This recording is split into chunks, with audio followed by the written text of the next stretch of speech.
नमस्कार विद्यार्थी मित्रांनो. चला तर कान्हा एज्युकेशनमध्ये आपल्या सर्वांचे स्वागत आहे.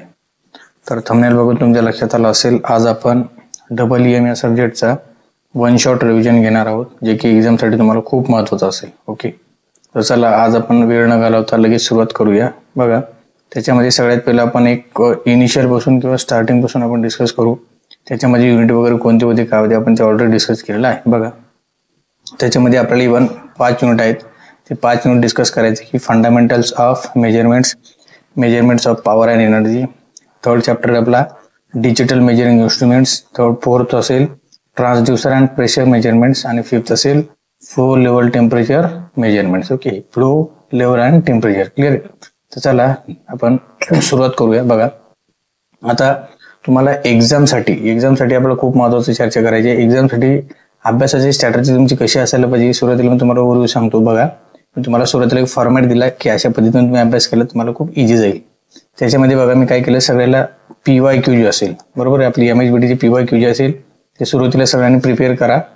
जे अगोदर PYQ बघा आणि नंतर ते क्वेश्चनचे सोल्युशन किंवा नंतर तुम्ही सिलेबस जर बघितलं किंवा अभ्यास केला तर तुम्हाला समजायला फायदा होईल. आता तो कसा होईल समजा, सपोज मी पहिला फर्स्ट क्वेश्चन असेल बघा, define measurement and state its unit. आता तुमच्या लक्षात आलं पाहिजे की हा क्वेश्चन याच्या अगोदर एक्झामला किती वेळेस आलेला, म्हणजे कुठल्या इयरला हा क्वेश्चन आलेला आहे.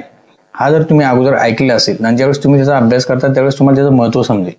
ज्याच वेळेस तुम्ही पहिली MHBTचे PYQ क्वेश्चन बघा, क्वेश्चन राईट करा किंवा लिहून ठेवा आणि ते क्वेश्चन 1-2 वेळेस तुम्ही डोळा घालून काढा.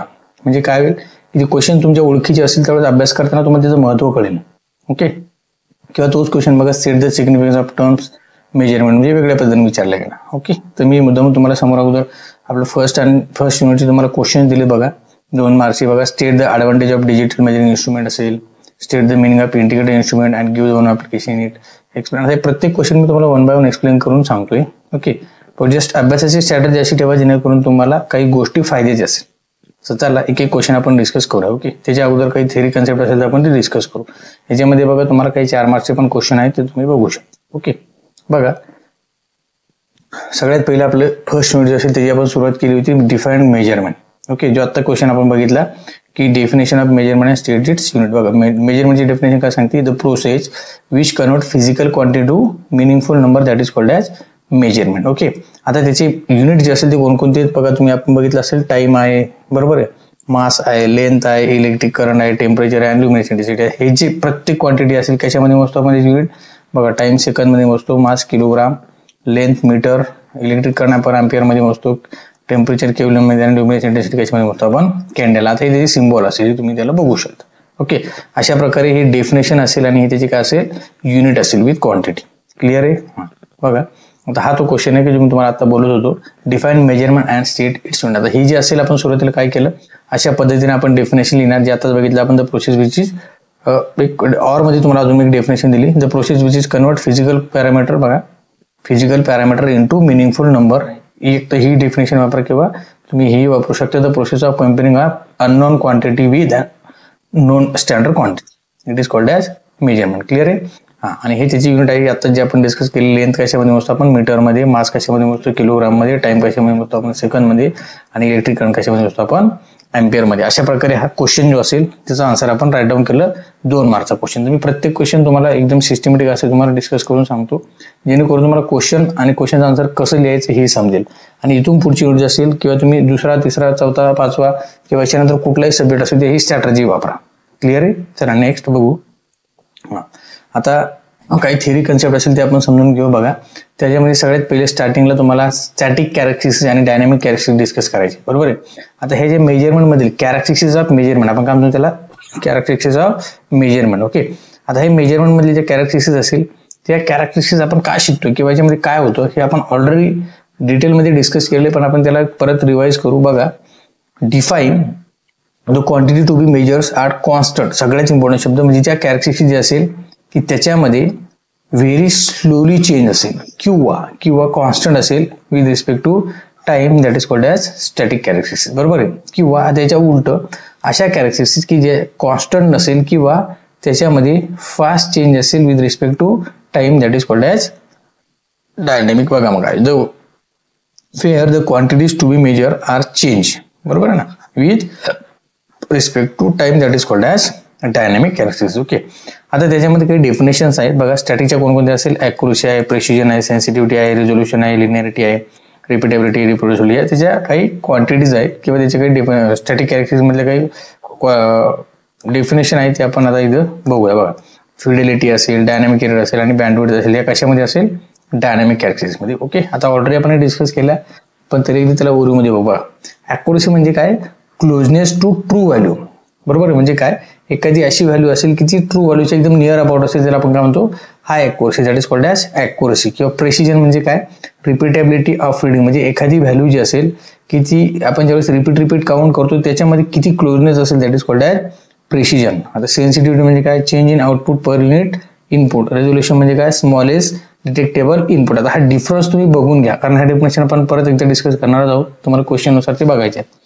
तर तुम्ही हा डिफरन्स असेल तर एकदा व्यवस्थित बघून घ्या, किंवा या डेफिनेशनचे तुम्ही मिनिंग बघू शकता. बघा त्यानंतर याच्यामध्ये आपण ते जे अजून एक महत्त्वाचं प्रेसिजन आणि ॲक्युरसी हे थोडं जरा डिफरन्स समजून घ्या. आणि त्याच्यामध्ये थोडा वेगळेपणा आहे, तो कसा आपण इथे ऑलरेडी डिस्कस केला बघा, प्रेसिजन आणि ॲक्युरसी. आता त्याच्यामध्ये बघा एक एक्झाम्पल घेतलं तर आपण हे 3 सर्कल आहे, आपण हे गेम आपण लहानपणी खेळलेलं आहे. त्याच्यामध्ये मी इथे गोळी मारली, इथे गोळी मारली, इथे गोळी आणि इथे गोळी मारली, हा तिथं रेड कलरचा सेंटर असेल. इथे पण बघा अशा 4 गोळ्या आपण मारल्या, इथे अशा 4 गोळ्या मारल्या. इथे जर तुम्ही बघितलं त्या 4ही गोळ्या सेंटरच्या पण दूर आहे आणि एकमेकाच्या पण दूर आहे. मग मी काय म्हटलं, नियर टू सेंटर नाही आणि नियर टू इच अदर हे पण नाही. म्हणजे याचा अर्थ काय, याच्यावर आपल्याला कळालं हे ॲक्युरसी पण नाही आणि याच्यामध्ये काय नाही आहे, प्रेसिजन पण नाही. बरोबर आहे. आता या 4ही गोळ्या एकमेकाच्या जवळपास आहे, म्हणजे नियर टू इच अदर, म्हणून आपण काय म्हटलं याच्यामध्ये प्रेसिजन आहे, पण याच्यामध्ये ॲक्युरसी असेल का, नाही, कारण ते सेंटरच्या जवळ आहे का नाही. आताच आपण डेफिनेशन मध्ये बघितलं, ॲक्युरसी म्हणजे काय, नियर टू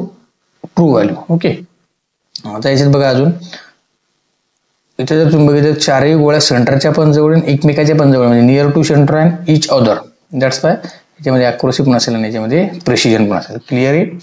हे ऑलरेडी आपण डिस्कस केले तरी तुम्ही त्याला बघू शकता. ओके, आता या सगळ्या डेफिनेशन तुम्ही बघून घ्या, तसे आपण क्वेश्चनमध्ये नंतर डिस्कस करणार आहोत. ओके, बघा आता त्याच्यामध्ये म्हणजे आता आपण नियर टू ट्रू व्हॅल्यू वगैरे शब्द वापरत होतो, मग नेमकं ट्रू व्हॅल्यू म्हणजे काय. ओके, तर ट्रू व्हॅल्यू नेमकं थोडं आपण डिस्कस करू. बघा, measurement carried out under ideal condition without any error. बरोबर आहे, विदाउट एनी एरर जी अशी व्हॅल्यू असेल that is called as true value. Okay, आणि इथे जर बघितलं तुम्ही, measure value is the value obtain through a measurement process using instrument methods and condition available at the time. म्हणजे ॲक्च्युअल जी तुम्ही मोजता that is called as measure value. अजून तुम्हाला थोडं एक्झाम्पल सांगतो. बघा, तुम्ही सपोज काय केलं की मी एक असा बल्ब घेतोय. बरोबर आहे, आता हे ऑलरेडी आपण डिस्कस केले डिटेलमध्ये, तरी एकदा आपण त्याला बघूया. आणि हा असा सपोज ॲमेटर, मी एक ॲमेटर कनेक्ट केला आणि एक सप्लाय दिला त्याला. सपोज हिच्यामधून काहीतरी 5 व्होल्ट मी सप्लाय दिला. ओके, आणि 5 व्होल्ट सप्लाय दिल्यानंतर बघा हा ॲमेटरमधून तुम्हाला काही ना काही करंट मिळेल. क्लिअर आहे. आणि इथं जो असेल सपोज मी 1 ओहम याचा रेजिस्टन्स कन्सिडर केला. बरोबर आहे, आणि हा जो करंट असेल तो या बल्बमधून फ्लो होणार आहे. क्लिअर आहे. आता इथे जर तुम्ही बघितलं तर मला व्होल्टेज सुद्धा माहिती आहे आणि आम्हाला रेजिस्टन्स सुद्धा माहिती. मी काय म्हणू शकतो, I is equal to VY/R. बरोबर आहे, म्हणजे V किती आहे तुमचा 5 व्होल्ट आणि R किती आहे 1 ओहम, म्हणजे किती आलं 5 अँपियर. क्लिअर आहे. आता तुम्ही ही व्हॅल्यू काढली, आता हीच व्हॅल्यू किंवा हा करंट तुम्हाला हा मीटर पण दाखवेल. बरोबर आहे. मग आता आपण काय म्हणणार, ही जी व्हॅल्यू असेल that is called as true value आणि ही मीटर जो दाखवणार that is called as measure value. लक्षात आला फरक तुम्हाला, ट्रू व्हॅल्यू आणि मेजर व्हॅल्यू. आता याच्यामध्ये जर तुम्ही बघितलं तर काही ना काही तुम्हाला डिफरन्स आढळेल. त्या डिफरन्सला आपण म्हटलं असतो इरर. मग त्याला म्हटलं difference between measure value and true value that is called as error. लक्षात आलं. आता इथं तुम्ही हे एक्झाम्पल असेल ते आपण पुढे डबल डिस्कस करूया, म्हणजे तुमच्या लक्षात येईल. बघा त्यानंतर बघा नेक्स्ट, आता अजून याच्यामध्ये काही बेसिक गोष्टी आहेत आपण डिस्कस करूया. बघा, classification of instrument. Okay, classification of इन्स्ट्रुमेंटमध्ये आपण डिफरंट क्लासिफिकेशन केले based on method measurement. Okay, based on method of measurement. त्याच्यामध्ये सगळ्यात पहिलं कोणतं आहे रे, ॲब्सोल्यूट इन्स्ट्रुमेंट. दुसरं कोणतं असेल, सेकंडरी इन्स्ट्रुमेंट. ॲब्सोल्यूटलाच आपण काय म्हटलं, प्रायमरी, आणि ह्याला म्हटलं आपण सेकंडरी इन्स्ट्रुमेंट. आता प्रायमरी इन्स्ट्रुमेंट म्हणजे काय, the instrument are basic device that directly detect. बघा हे खूप महत्त्वाचं आहे, that directly detect or sense the quantity to be measure. म्हणजे तुम्हाला एक्झामसाठी मी ह्या नोट्स तुम्हाला दिलेले आहेत. बघा, म्हणजे याचा अर्थ काय, जी डायरेक्ट डिटेक्ट किंवा सेन्स करेल दॅट इज कॉल्ड काय म्हणतात त्याला ॲब्सोल्यूट किंवा प्रायमरी इन्स्ट्रुमेंट. म्हणजे सरळ याचं कॅलिब्रेशनची गरज असणार आहे का, नाही. ओके, बघा, आणि सेकंडरी इन्स्ट्रुमेंट जे असेल ते सेकंडरी इन्स्ट्रुमेंट काय, indicate the value of measure quantity based on the effect produce by the primary element. हा कशावर डिपेंड असेल, मग प्रायमरी एलिमेंटवर. ओके, लक्षात आलं. हां, आता त्याच्यानंतर बघा नेक्स्ट असेल base on accuracy. Okay, base on ॲक्युरसीवर तुम्ही बघितलं तर स्टँडर्ड इन्स्ट्रुमेंट जे असेल त्याच्यामध्ये दोन आहे. स्टँडर्ड इन्स्ट्रुमेंट दुसरं कोणतं असेल, सब स्टँडर्ड इन्स्ट्रुमेंट. तर स्टँडर्ड इन्स्ट्रुमेंट जर तुम्ही बघितलं त्याची किती आहे 99.8 आणि याची जर बघितली तुम्ही काय 99.5 to 99.80 असेल तुमची sub standard instrument. Okay, instrument range shows deflection in term of power with respect to. आता हे जे असेल हा पॉईंट तुम्हाला पुढे लक्षात येईल बघा. आता नेक्स्ट जो असेल त्याला म्हणतो आपण बेस ऑन ऑपरेशन. बरोबर आहे. आता ही थर्ड क्लासिफिकेशन जे असेल ते बेस ऑन ऑपरेशन म्हणजे कोणकोणते असतात त्याच्यामध्ये पहिला असेल इंडिकेटिंग, दुसरा असेल इंटिग्रेटिंग, तिसरा असेल रेकॉर्डिंग. हे खूप महत्त्वाचे शब्द लक्षात ठेवा. Indicating means what, integrating means what आणि रेकॉर्डिंग मीन्स व्हॉट. हे सगळं आपण एक्झाम्पल सगळे तिथे दिले बघा. Which instrument range shows deflexes in terms of measuring quantity that is called as indicating instrument. म्हणजे डायरेक्ट तुम्हाला डिफ्लेक्ट किंवा शो करतात दॅट इज पण त्याला इंडिकेटिंग. आता त्याचे एक्झाम्पल कोणते आहे सर, तर voltmeter, ammeter and wattmeter. Simple आहे. त्यानंतर बघा इंटिग्रेटिंग. आता इंटिग्रेटिंग म्हणजे काय, सरळ बघा. Which instrument range shows deflection in terms of power with respect to time. Power with respect to time that instrument is called as integrating. आणि त्याचं एक्झाम्पल कोणतं असेल रे, एनर्जी मीटर. म्हणजे याचा अर्थ काय कळालं का, याचा अर्थ असा होतो की समजा आता आपल्या घरामध्ये बघा तुम्ही जर समजा एक एनर्जी मीटर म्हणजे कसं म्हणू शकता, कॅल्क्युलेशन बेस म्हणता येईल. पॉवर अँड एनर्जी म्हणजे पॉवर म्हणजे मल्टिपल तुम्हाला कॅल्क्युलेशन मिळेल. म्हणजे कसं, समजा मी काय केलं की एक 10 रिडिंग झाले, समजा 10 युनिट माझे पडलेले असेल. बरोबर आहे. आता 10 युनिट जे असेल तुम्हाला नेक्स्ट टाइम किती मिळणार, तुम्हाला आता 11 युनिट 12 युनिट म्हणजे काय, मागची युनिट तुम्हाला काउंटेबल असेल. लक्षात आलं, काउंटेबल किंवा कॅल्क्युलेशन म्हणजे त्याला म्हणून काय आपल्याला त्याला इंटिग्रेटिंग इन्स्ट्रुमेंट. त्यानंतर असेल बघा रेकॉर्डिंग, जे इन्स्ट्रुमेंट रेकॉर्ड करतील. मग असे कुठले इन्स्ट्रुमेंट आहे सर, बघा which instrument range shows deflection in terms of power in respect to time that instrument is called as integrating. Okay, आता हे जे असेल मला वाटतं ही सेम डेफिनेशन झाली. आता रेकॉर्डिंग म्हणजे काय बघा, या इन्स्ट्रुमेंटमध्ये इंटिग्रेटिंग जे असेल तर कॅल्क्युलेशन तर होईलच होईल पण रेकॉर्ड सुद्धा होईल. ते कोणते असेल, ईसीजी आणि अर्थक्वेक. आता तुम्ही ईसीजी सर्वांनी बघितलेली असेल की याच्यामध्ये रेकॉर्ड, समजा सकाळी एखादा कोमामध्ये गेलेला पेशंट असेल, सपोज आपण कन्सिडर करू, किंवा एखादा आयसीयू मध्ये असलेला पेशंट असेल तर त्याचे हार्टबीट जे असेल तर आपण सकाळी पोझिशन चेक करणार, नंतर दुपारी चेक करणार. म्हणजे सकाळच्या पेक्षा दुपारी काय चेंज झालं हे कधी कळेल तुम्हाला, रेकॉर्ड असेल त्यावेळेस. म्हणजे सरळ याच्यामध्ये काय होतं, रेकॉर्ड केला जातो किंवा स्टोअर केला जातो. ओके, त्यानंतर बघा नेक्स्ट क्लासिफिकेशन जे असेल तर बेस ऑन इफेक्ट. बरोबर, हे पण खूप इम्पॉर्टंट आहे. सगळ्यात पहिला असेल मॅग्नेटिक इफेक्ट, नंतर हिटिंग इफेक्ट, नंतर इलेक्ट्रोस्टॅटिक इफेक्ट. ओके, आता मॅग्नेटिक इफेक्ट जे असेल त्याचे एक्झाम्पल कोणकोणते आहे मग, पीएमएमसी किंवा एमआय इन्स्ट्रुमेंट. हिटिंग इफेक्ट जे असेल त्याचे एक्झाम्पल कोणते असेल, थर्मोकोपॉल आणि हॉट वायर इन्स्ट्रुमेंट. इलेक्ट्रोस्टॅटिकचे एक्झाम्पल कोणते, इलेक्ट्रोस्टॅटिक व्होल्टमीटर आणि इलेक्ट्रोमॅग्नेटिक इंडक्शनचे एक्झाम्पल कोणतं असेल, आताच आपण डिस्कस केलं एनर्जी मीटर. ओके, त्यानंतर नेक्स्ट क्लासिफिकेशन असेल बघा बेस ऑन प्रेझेंटेशन. पहिला असेल अॅनालॉग आणि दुसरा कोणता असेल डिजिटल इन्स्ट्रुमेंट. ओके, बघा आता त्याच्यामध्ये जे तुम्हाला आत्ताच आपण क्वेश्चन बघितले बघा. आता एक एक क्वेश्चन आपण थोडं डिस्कस करूया बघा. याच्यामध्ये एक क्वेश्चन तुम्हाला दिलेला आहे, list difference between absolute and secondary instrument. आता ॲब्सोल्यूट आणि सेकंडरी इन्स्ट्रुमेंट दोघांमध्ये काय नेमका फरक आहे ते आपण आता डिस्कस करूया बघा. ॲब्सोल्यूट इन्स्ट्रुमेंट आणि सेकंडरी इन्स्ट्रुमेंट जर तुम्ही बघितलं त्याचा प्रिन्सिपल तुम्हाला इथे दिलाय. कॅलिब्रेशन त्याला गरज आहे की नाही, त्याचा यूज काय असेल, त्याचं एक्झाम्पल काय असेल, त्याची ॲक्युरसी कशी आहे, सगळे पॉईंट्स तुम्हाला इथे सिस्टमॅटिक दिले, तुम्ही त्याला रीड करू शकता बघा. सगळ्यात पहिला पॉईंट जर तुम्ही बघितला, they give the magnitude of quantity directly based on physical constant and dimensions. Okay, अजून महत्वाचं मी म्हटलं तुम्हाला डू नॉट रिक्वायर कॅलिब्रेशन, म्हणजे याला कॅलिब्रेशनची गरज आहे का नाही. Same like that. इथं समोर जर आले तुम्ही, they measure the quantity by comparing it with known standard or किंवा बाय कॅलिब्रेशन तुम्ही त्याला म्हणू शकता. म्हणजे याला कॅलिब्रेशनची काय असेल, नीड असेल किंवा गरज असेल. तुम्ही बघा must be calibrated with standard instrument. लक्षात आलं. हां, त्यानंतर बघा पुढचा पॉईंट असेल तर काय, मग आपण त्याचा यूज. ओके, त्याचं काय प्रॅक्टिकल मेजरमेंट असेल किंवा मेनली यूज इन लॅबोरेटरीज आपण त्याचं वापरू शकतो. ते commonly use in everyday practical measurement त्याच्यात तुम्ही वापरू शकता. ओके, बघा याच्यानंतर एक्झाम्पल जे असेल ते टँजंट गॅलोमीटर असेल किंवा रिलेंट करंट असेल, बॅलन्स असेल, ॲब्सोल्यूट इलेक्ट्रोमीटर असेल. ओके, आणि इकडे सिम्पली आपले ॲमीटर, व्होल्टमीटर, वॅटमीटर जे किंवा एनर्जी मीटर असेल. ओके, त्यानंतर व्हेरी हाय थेरोटिकल ॲक्युरसी असेल but not suitable for routine work.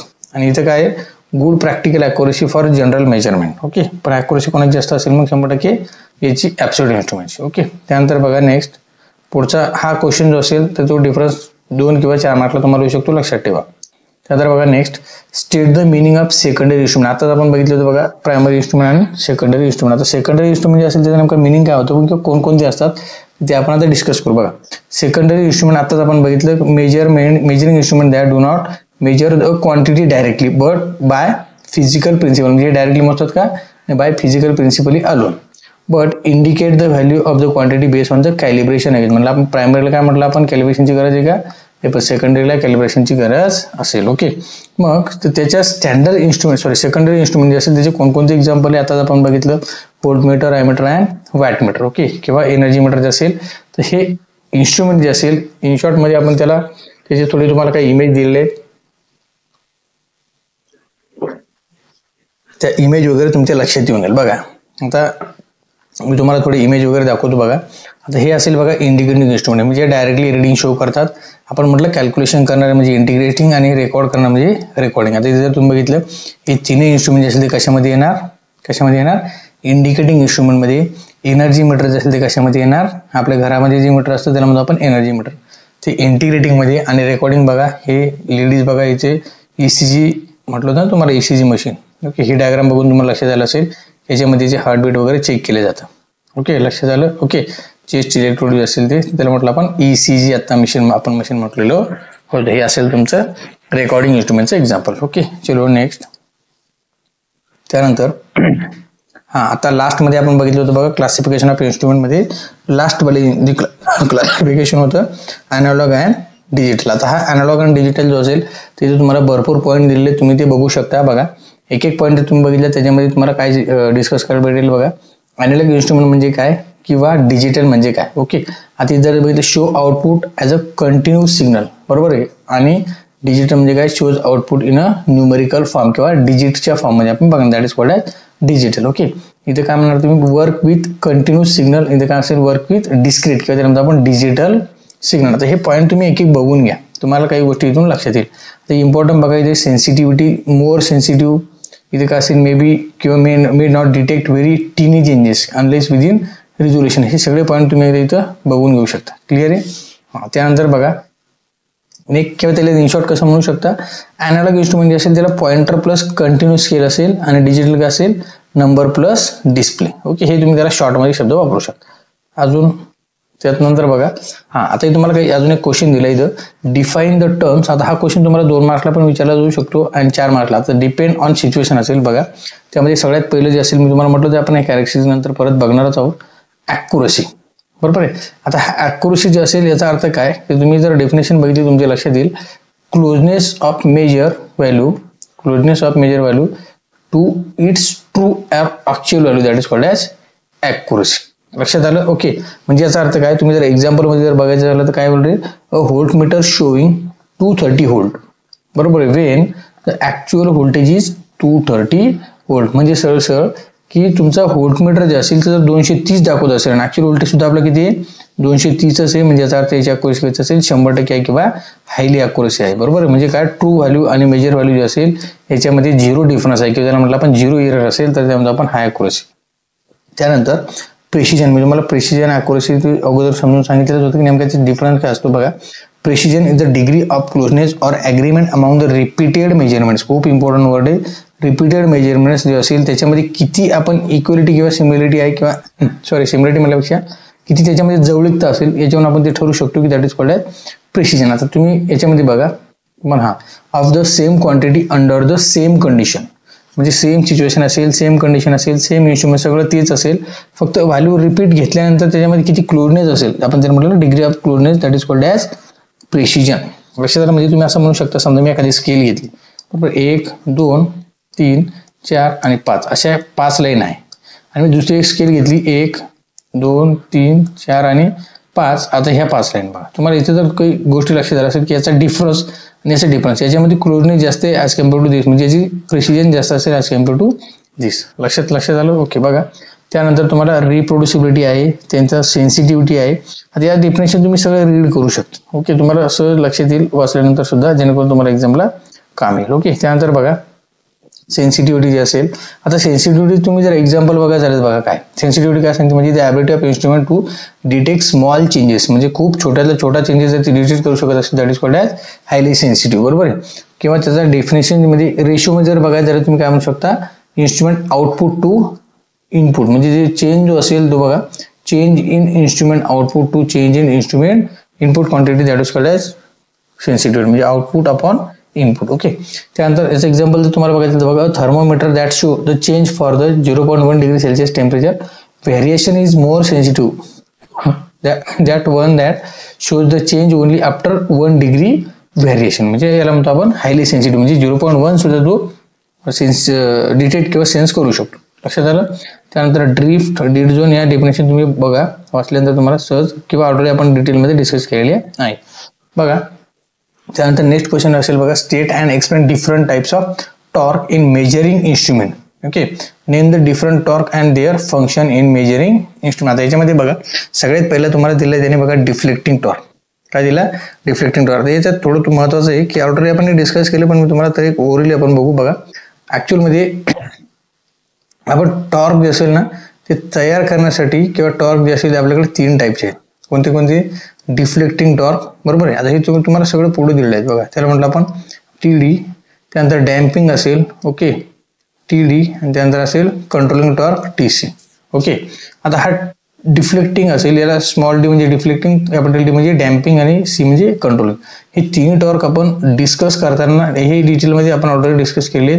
त्याच्यामध्ये तुम्ही बघितलं असेल तिथं एक एक आपण त्याला एकदा ओरली बघू बघा. आता TD म्हणजे काय होतं, डिफ्लेक्टिंग. डिफ्लेक्टिंग म्हणजे काय, तुमचा पॉइंटर डिफ्लेक्ट करण्यासाठी जो काही टॉर्क तयार केला जातो that is called as deflecting torque. म्हणजे काय, this torque that cause the pointer to move from its 0 position, म्हणजे आपला पॉइंटर जो हलणार किंवा चेंजेस होणार ते कोणामुळे होतं, डिफ्लेक्टिंग टॉर्क म्हणून, बरोबर आहे.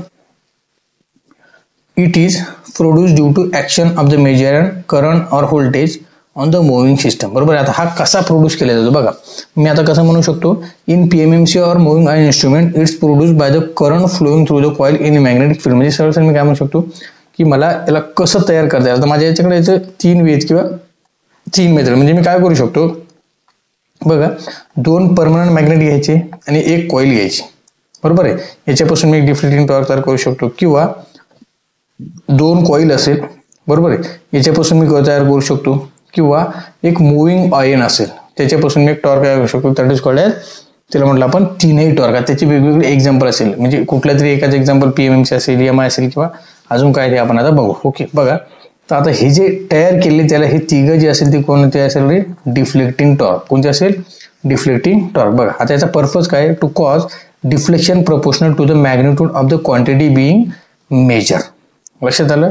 त्यानंतर बघा नेक्स्ट असेल कंट्रोलिंग टॉर्क. आता डिफ्लेक्टिंग टॉर्क म्हणजे काय, पॉइंटर मूव्ह करणे. डिफ्लेक्टिंग टॉर्क म्हणजे काय, पॉइंटर मूव्ह करणे. पॉइंटर जर मूव्ह करतोय म्हणजे याचा अर्थ 100% त्याच्यावर कंट्रोल ठेवावा लागेल, बरोबर आहे. आता कंट्रोल ठेवायचं म्हणजे त्यासाठी कोणता टॉर्क लागेल, मग कंट्रोलिंग टॉर्क, बरोबर आहे. सरळ काय डिफ्लेक्टिंग टॉर्क म्हणजे काय, ढकलण्यासाठी, पॉइंटर ढकलण्यासाठी. मग त्याला ढकलतोय म्हणजे त्याला कंट्रोलही करता आलं पाहिजे.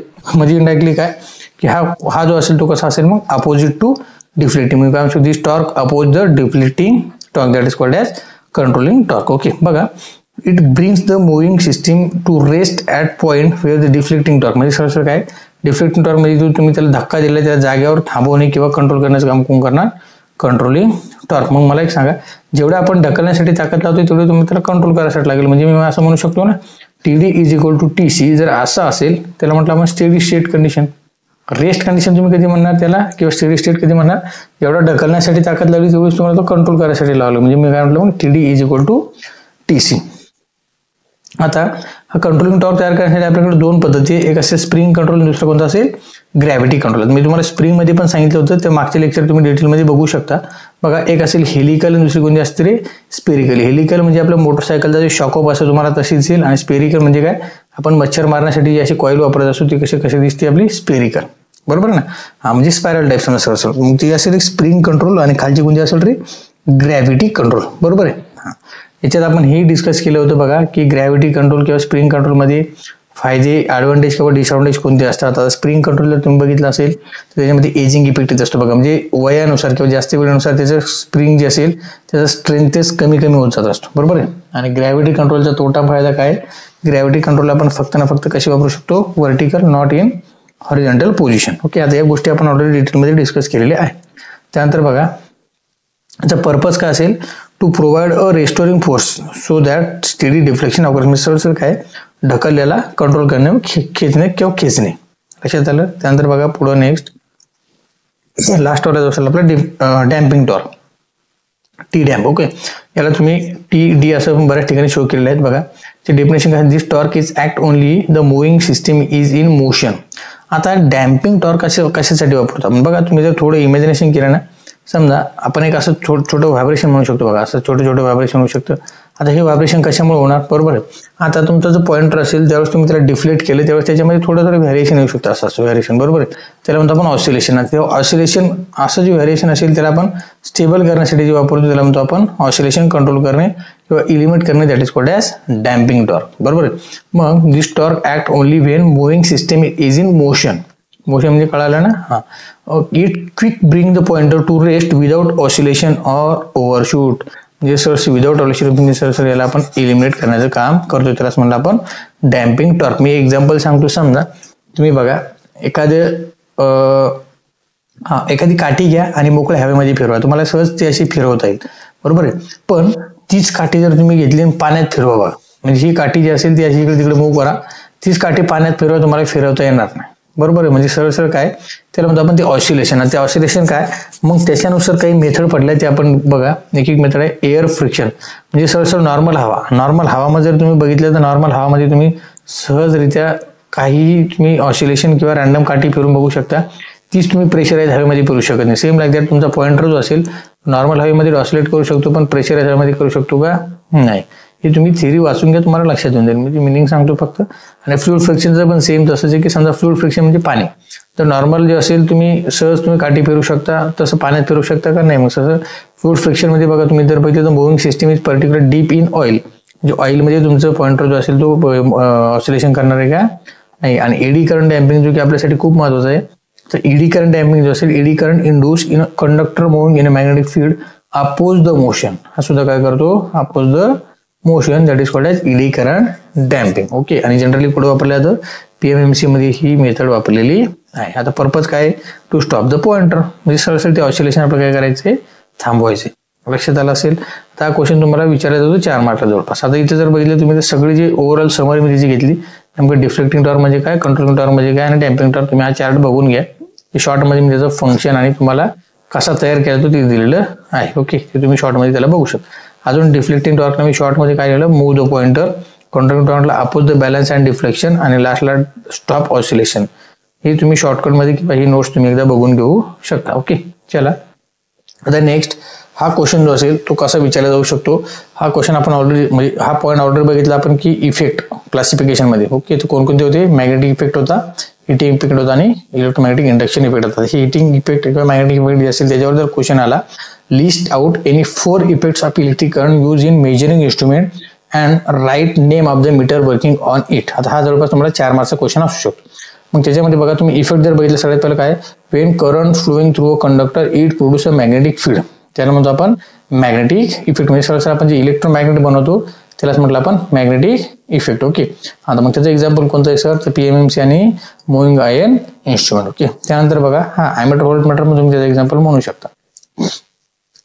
त्यानंतर बघा हिटिंग इफेक्ट. हिटिंग इफेक्ट म्हणजे काय sir, electric current produce heat Wien it pass through a resistive element. बरोबर, काय आपल्याला माहिती की रेजिस्टिव्ह जे असेल त्याचं काम काय असतं, त्याचं आउटपुट काय असतं रे, त्याचं आउटपुट काय, मी तुम्हाला रामू लालू शालू बघा त्या व्हिडिओमध्ये तुम्हाला डिटेलमध्ये दिले आहे बाबतीत की रेजिस्टिव्ह जे असेल त्याचं आउटपुट काय असतं, हीट तयार करणे. बरोबर, तर ज्यावेळेस तुम्ही करंट देता त्यावेळेस त्याचं त्या हीटचं रूपांतर आपण काही ना काही यूजमध्ये करतो. जसं तुम्ही म्हणू शकता की ज्याच्यापासून कोणतं एक्झाम्पल असेल, हॉट वायर ॲमीटर, आणि दुसरं कोणतं असेल, थर्मोकपल. बरोबर आहे, थर्मोकपल वगैरे जसे याची प्रॅक्टिकल आपण ऑलरेडी केलेली आहेत, त्यामुळे तुम्हाला सहज लक्षात येऊन जाईल. त्यानंतर बघा next electromagnetic induction effect. Okay, अजून एक इलेक्ट्रोस्टॅटिक इफेक्ट राहिला. बघा इलेक्ट्रोस्टॅटिक इफेक्ट जो असेल तो काय सांगतो, electric charge produce and electrostatic force between the charge plates. आता आपण लहानपणी बघितलं असेल बघा, आपल्या डोक्याला आपण पेन घासायचो आणि ते कागदाचे पुठ्याला चिटकवायचो बघा, तर तो कोणता होता रे, इलेक्ट्रोस्टॅटिक इफेक्ट जो असेल तुम्हाला ते चार्ज लक्षात आला असेल बघा. मग त्याचं एक्झाम्पल जे असेल तो कोणतं, electrostatic volt meter use for measuring high voltage. Okay, हां हे कासाठी वापरला तो हाय व्होल्टेजसाठी. नंतर लास्ट होता इलेक्ट्रोमॅग्नेटिक इंडक्शन इफेक्ट. त्याच्यामध्ये बघा अ changing current induce in EMF and current in a near by coil produce torque. बरोबर आहे. आता याचं एक्झाम्पल काय, वॅटमीटर किंवा इंडक्शन टाईप एनर्जी मीटर. आता इन शॉर्ट मध्ये बघा तुम्हाला मी तिथे प्रत्येकाचे एक्झाम्पल दिले, हे 100% बघा. Magnetic effect, heating effect, electromagnetic आणि इलेक्ट्रोमॅग्नेटिक इंडक्शन आणि इलेक्ट्रोस्टॅटिक. मॅग्नेटिकचं कोणतं आहे मग TMMC, हिटिंग इफेक्टचं हॉट वायर, इलेक्ट्रोस्टॅटिकचं इलेक्ट्रोस्टॅटिक व्होल्टमीटर आणि इंडक्शनचं कोणतं असेल इंडक्शन एनर्जी मीटर किंवा आपण त्याला वॅटॅवर मीटर म्हणतो. ओके, त्यानंतर नेक्स्ट हा एक अजून क्वेश्चन आहे. Advantage, state the advantage of digital measuring instrument. Okay, आता हा 2 मार्क्ससाठी क्वेश्चन आहे की डिजिटल मेजरिंग इन्स्ट्रुमेंट जे असेल त्याचे ॲडव्हान्टेज वगैरे काय असेल तुम्ही हे रीड करून बघा, खूप इझी आहे, तुम्हाला लक्षात येऊन जाईल. ओके, त्यानंतर next state the meaning of integrating instrument and give one application. आता इंटिग्रेटिंग इन्स्ट्रुमेंट आपण ऑलरेडी डिस्कस केले बघा. तुम्हाला म्हटलं होतं आपला एनर्जी मीटर वगैरे जे असेल ते आपण चित्रासकट तुम्हाला दाखवलं आहे, तुम्ही क्वेश्चन घेऊ किंवा आन्सर बघू शकता. ओके, त्यानंतर बघा नेक्स्ट हा हे काय explain with net diagram construction आणि वर्किंग ऑफ PMMC. आता हा एक्सप्लेन क्वेश्चन आला ना, तर हा क्वेश्चन थोडा लक्ष द्या, हा महत्वाचा क्वेश्चन आहे, कारण तुम्हाला बऱ्याच ठिकाणी क्वेश्चन बघायला मिळेल.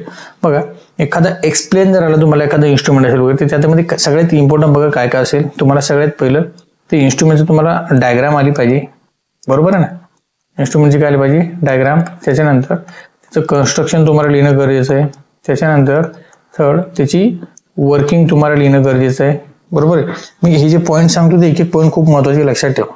ओके, आता त्याची काय आली पाहिजे तुम्हाला वर्किंग, त्यानंतर त्याच्या ॲडव्हान्टेज, त्यानंतर डिसॲडव्हान्टेज, त्यानंतर काय असेल रे ॲप्लिकेशन. एवढे पॉईंट 100% तुम्ही थोडं ॲप्लिकेशन एखाद दोन लिहा, ॲडव्हान्टेज एखाद दोन लिहा, पण हे 100% सगळं त्याच्यामध्ये ऍड करा.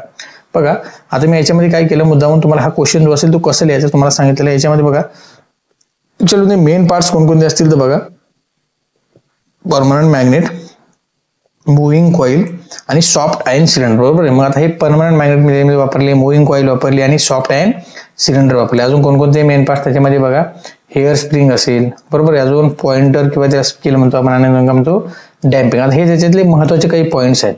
बरोबर आहे. हा झाला त्याचा फर्स्ट पॉईंट कन्स्ट्रक्शनचा. त्यानंतर बघा सेकंड पॉईंट कुठला आपला, सेकंड तुम्हाला म्हटलं, त्यानंतर तुम्हाला काय आलं पाहिजे वर्किंग किंवा वर्किंग प्रिन्सिपल. तर आता बघा when current flowing through the coil it experiences a force due to magnetic field. बघा आता हे जे दोन मॅग्नेट असेल, मी समजा म्हटलं N आणि S पोल.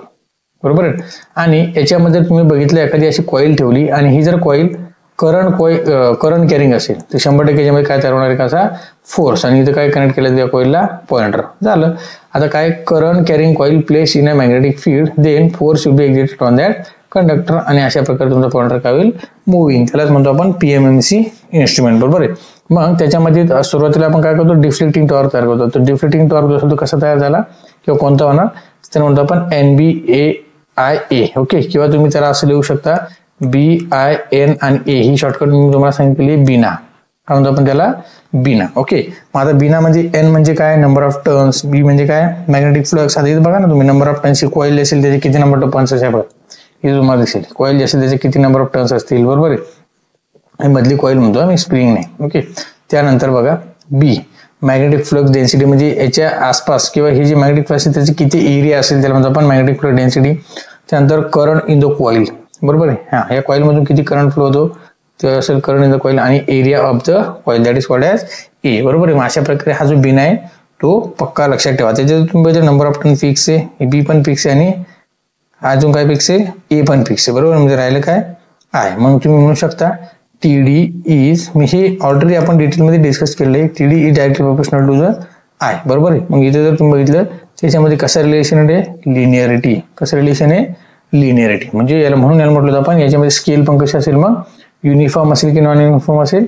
बघा पुढे तुम्हाला लिहून दिलेलं आहे हे तुम्हाला लक्षात येऊन जाईल. आता ही डायग्राम बघा,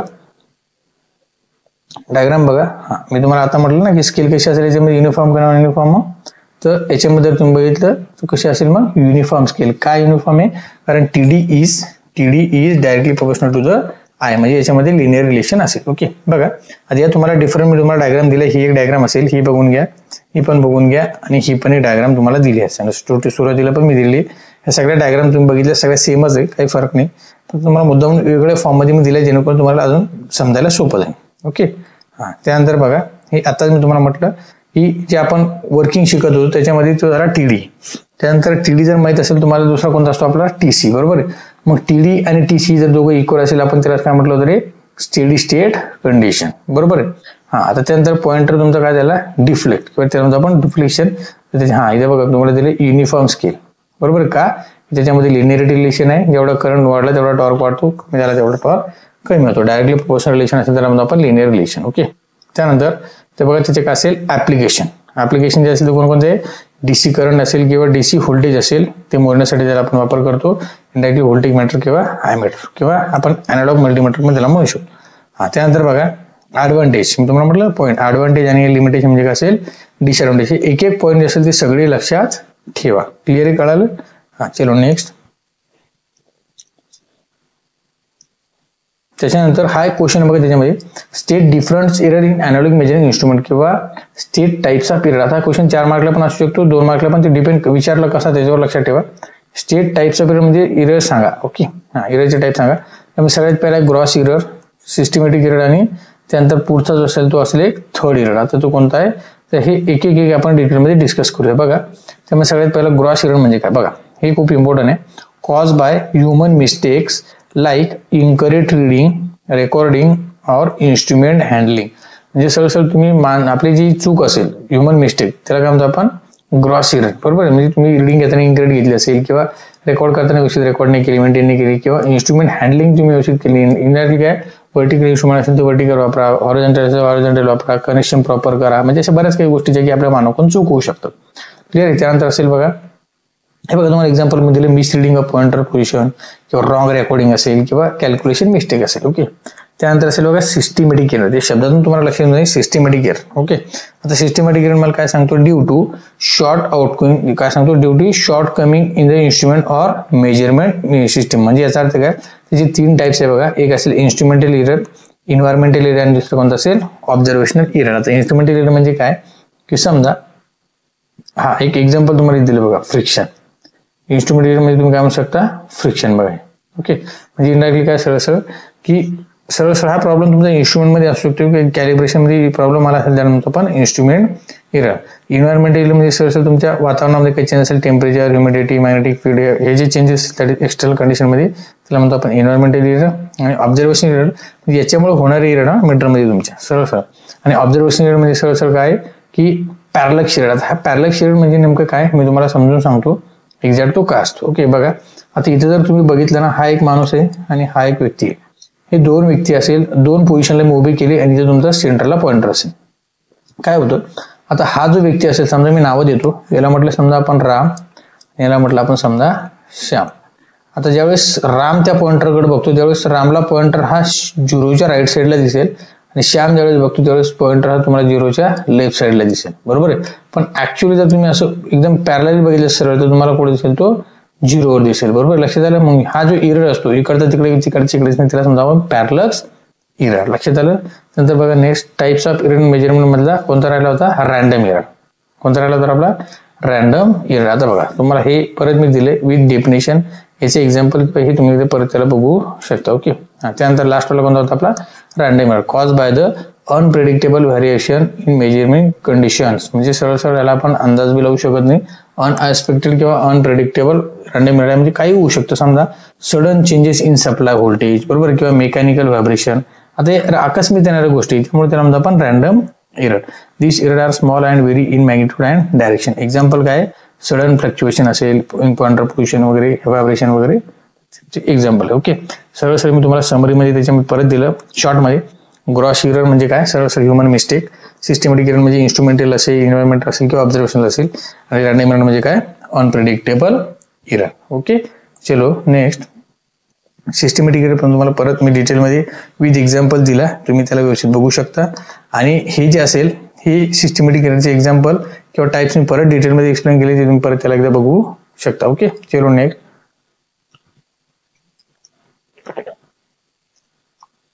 हा असेल तुमचा रॅन्डम एरर. ओके. पुढचा पॉईंट आहे बघा range extension of voltmeter and ammeter.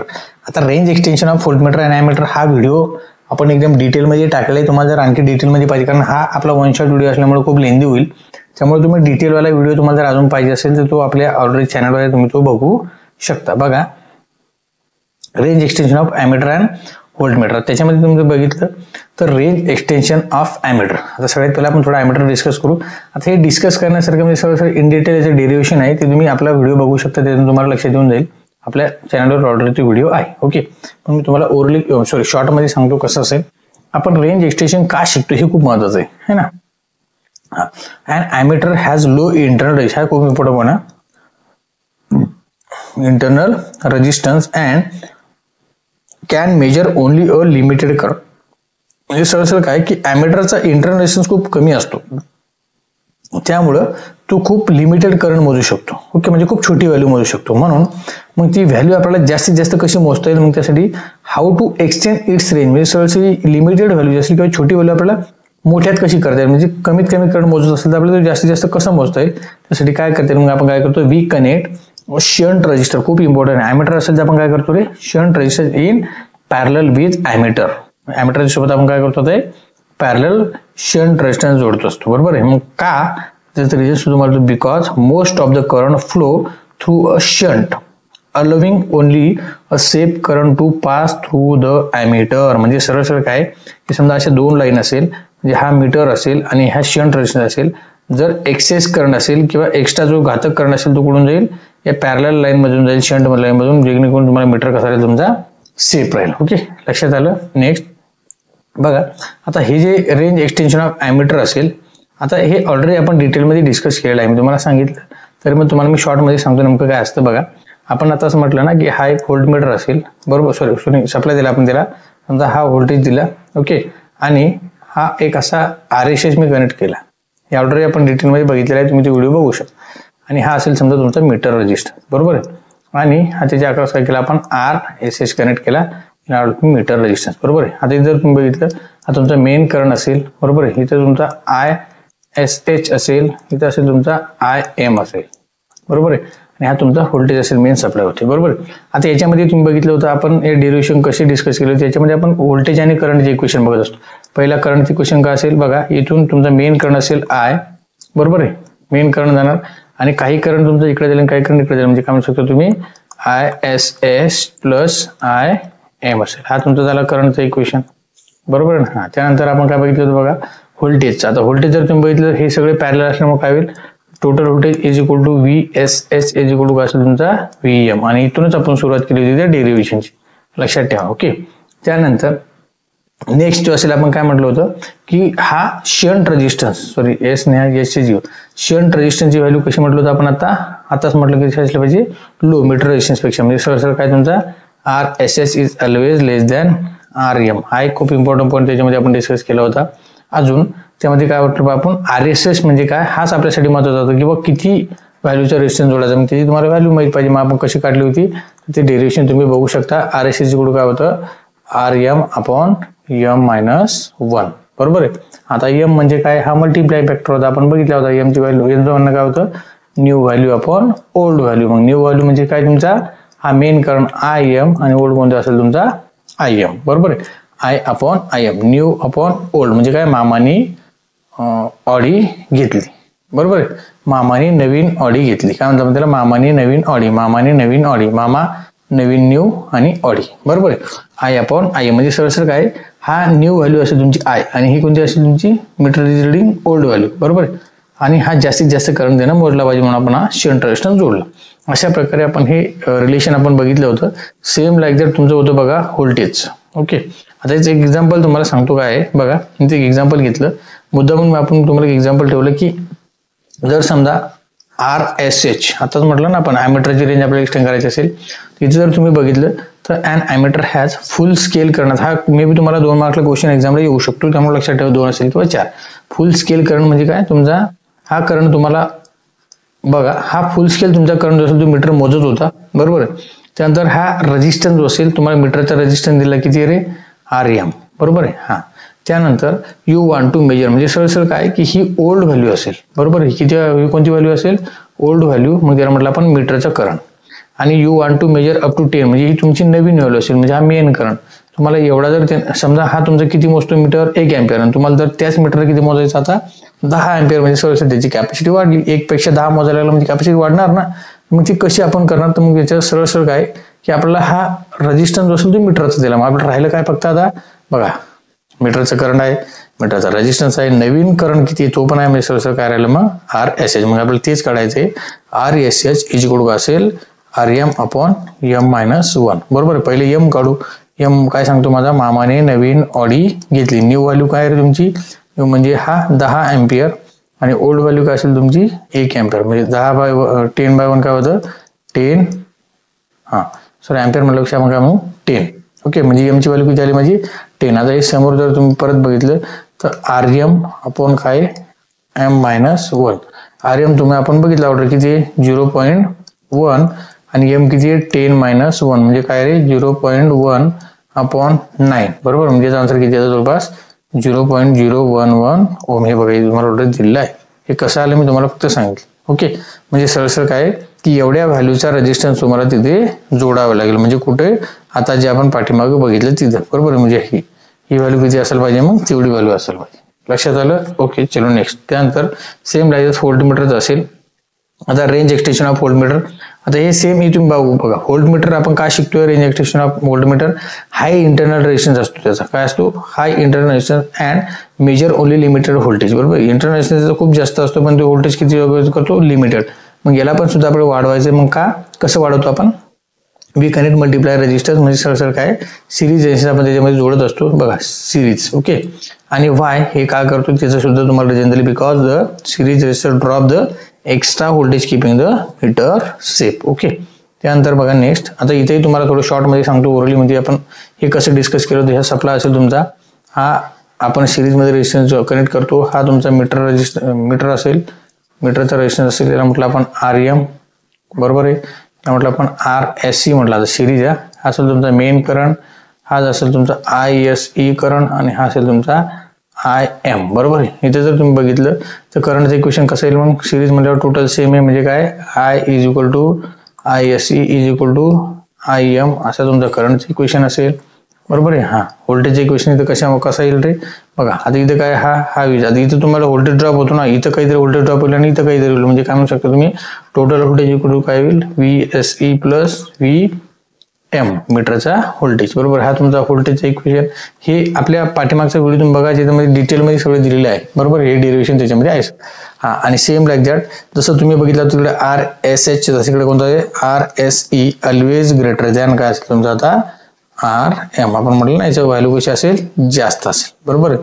हा, याचा जर फॉर्म्युला काढायचा आपला RSE तो आपण ऑलरेडी बघितलेला आहे, काय रे RM इंटू M-1 हा असेल तुमचा तो फॉर्म्युला. M म्हणजे काय multiplying factor, M is equal to मामाने नवीन ऑडी घेतली म्हणजे काय new value upon old value, म्हणजे काय V/VM. That is your final last answer. Clear आहे. हा, त्यानंतर इथं याचं सुद्धा एक एक्झाम्पल आपण घेतलेलं आहे, ते तुम्ही डिस्कस करू शकता. बघा, हा व्होल्ट मीटर असेल तर फुल स्केल, म्हणजे सरळ तुमचा हा असेल VM. बरोबर आहे. त्यानंतर हा इंटरनल हा असेल तुमचा RM. ओके, यू वॉन्ट म्हणजे तुम्हाला आता काय नवीन व्हॅल्यू मोजायची किती आहे, चला म्हटलं आपण V. बरोबर आहे. आता इथे जर तुम्ही बघितलं तर सेम लाईक दॅट पहिले आपण M काढून घेऊ. M इज इक्वल टू काय V/VM. बरोबर आहे. हा, तर V काय 15 अपॉन काय VM 10 म्हणजे काय येईल रे 5. ओके, M तुमचा निघालाय, मग आपण सरळ काय राहिला आपला RSE तुम्ही काढू शकता. RSE तुमचा कसं काढणार तुम्ही RM इंटू M-1. बरोबर आहे. RM तुम्हाला दिलेलं आहे किती रे इंटरनल किती दिलंय 10 की इंटू M-1. M किती तुमचा 5 म्हणजे काय 5-1. याला जर तुम्ही सॉल्व्ह केलं तर 10 की इंटू 4 इज काय येईल 14 की ओहम. बघा तुमचा खाली आन्सर आलाय 40 kilo ohm in series in range becomes 50, म्हणजे 50 व्होल्टसाठी तुम्हाला किती ओम रेशन जोडायला लागेल त्याच्या सिरीजमध्ये 40 किलो ओहमचा. ओके, चलो नेक्स्ट. आता पुढे जर तुम्ही बघितलं, आता तुम्हाला पुढे नेक्स्ट दिले बघा क्लासिफिकेशन ऑफ इंटरनल रेजिस्टन्स. बरोबर आहे.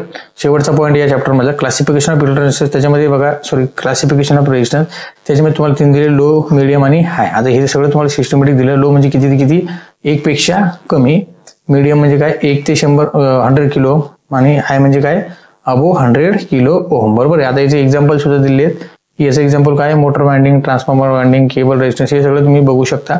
आणि हे लो रेजिस्टन्स मेथड जे असेल ते कोणकोणते मेथड आहे, kelvin bridge, Whitson bridge and 4 terminal ohmmeter. याचं सुद्धा तुम्ही बघू शकता आणि याचं सुद्धा तुम्हाला दिलेलं आहे. याचं एक्झाम्पल जनरल रेजिस्टन्स किंवा इलेक्ट्रॉनिक सर्किट, याचं काय इन्सुलेशन, रेजिस्टन्स, लिकेज आणि डायलेक्ट्रिक मटेरियल. ओके. आणि याचे जे मीटर असतील ते कोणती गोष्टी असतात, याचे मेथड कोणते आहे, विटसन ब्रिज किंवा डिजिटल मल्टीमीटर, याचे कोणते असेल मेगर किंवा मेगा ओहममीटर किंवा हाय रेजिस्टन्स मीटर. ओके. चलो नेक्स्ट. त्यानंतर पुढचं बघा, आता असेल बघा आपला सेकंड युनिट. ओके. आता सेकंड युनिट मध्ये जर तुम्ही बघितलं तर सगळ्यात पहिले जे तुम्हाला दिलं बघा, वर्क कन्स्ट्रक्शन आणि working of dynamometer type wattmeter plus multiplying factor dynamometer wattmeter. Okay. आता याच्यामध्ये तुम्ही बघितलं, मी तुम्हाला सेम म्हटलं होतं की हा जो असेल सेम क्वेश्चन होता बघा तुम्हाला पीएमएमसीचा, बरोबर. त्याच्यामध्ये काय होतं, एक सिंगल कॉईल होती आणि 2 परमनंट मॅग्नेट होते, त्याच्यापासून आपण डिफरंट तयार केला होता. तसं आता इथे डायनामोमीटर असेल, त्याच्यामध्ये बघा तुम्हाला 2 कॉईल दिल्या, ही एक कॉईल आणि एक कॉईल. पण हे दोन्ही कॉईल जे असेल आपण कनेक्शन मध्ये बघा तुम्हाला कसं दिसतं. ओके. याचं कनेक्शन एकच केले. ओके. हा, याला म्हटलं आपण करंट कॉईल आणि हे जे असेल ती एक मुव्हिंग कॉईल आहे, त्याला म्हटलं आपण पोटेन्शियल कॉईल. लक्षात आलं. हे असेल तुमचा इलेक्ट्रोडायनामोमीटर टाइप वॅटमीटर. ओके. आता हा वॅटमीटर जे असेल त्याचं कन्स्ट्रक्शन तुम्ही बघू शकता. त्याच्यामध्ये तुम्हाला 2 कॉईल होत्या, एक फिक्स आणि एक मुव्हिंग. आता फिक्सचे 2 कॉईल होत्या, त्याच्यामध्ये 2 कॉईल कोणकोणते आहेत, 2 coils are in series, load carry load current, हे तुम्हाला सगळं डिटेलमध्ये मी दिलंय, तुम्ही त्याला बघू शकता. ओके. त्याच्यामध्ये कंट्रोल सिस्टम कोणती वापरली, हेअर स्प्रिंग वगैरे बघा तुम्हाला जे दिसेल तुम्हाला पुढे नेक्स्ट डायग्राम मध्ये आहे. हेअर स्प्रिंग वगैरे तुम्हाला इथे वापरलेली आहे. त्यानंतर डॅम्पिंग, एअर फ्रिक्शन डॅम्पिंग आपण वापरली. पॉइंटर कोणतं असेल किंवा स्केल कोणती असेल, uniform or non uniform scale. Okay.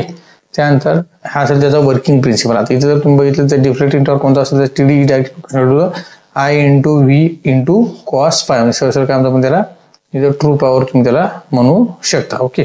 त्यानंतर वर्किंग प्रिन्सिपल त्यानंतर हा मल्टिप्लाय फॅक्टर असतो, त्याचं मिनिंग काय होते तुम्हाला दिले, ratio of total meter reading upon full scale deflection. Okay. त्यानंतर बघा next active and reactive power measurement. आता active and reactive power measurement जे असेल, आता त्याच्यामध्ये जर बघितलं तुम्ही ऍक्टिव्ह पॉवर असेल आपल्याला माहिती काय, P = VI × cos phi. आपण डायरेक्ट कशी मोजू शकतो रे, बाय युजिंग वॅटमीटर. बघा त्यानंतर त्याच्या काही टाइप्स आहे, कोणकोणते आहे, 1 वॅटमीटर, 2 वॅटमीटर अँड 3 वॅटमीटर. आता 1 वॅटमीटर मेथड जे असेल using single phase circuit, 2 wattmeter जे असेल 3 फेज मध्ये आणि 3 वॅटमीटर जे असेल 3 फेज मध्ये, बरोबर आहे. आता 1 वॅटमीटर मध्ये सरळ अशी 2 वायर असेल, त्याच्यामध्ये फेज आणि न्यूट्रल तुम्ही तिथे वापरू शकता.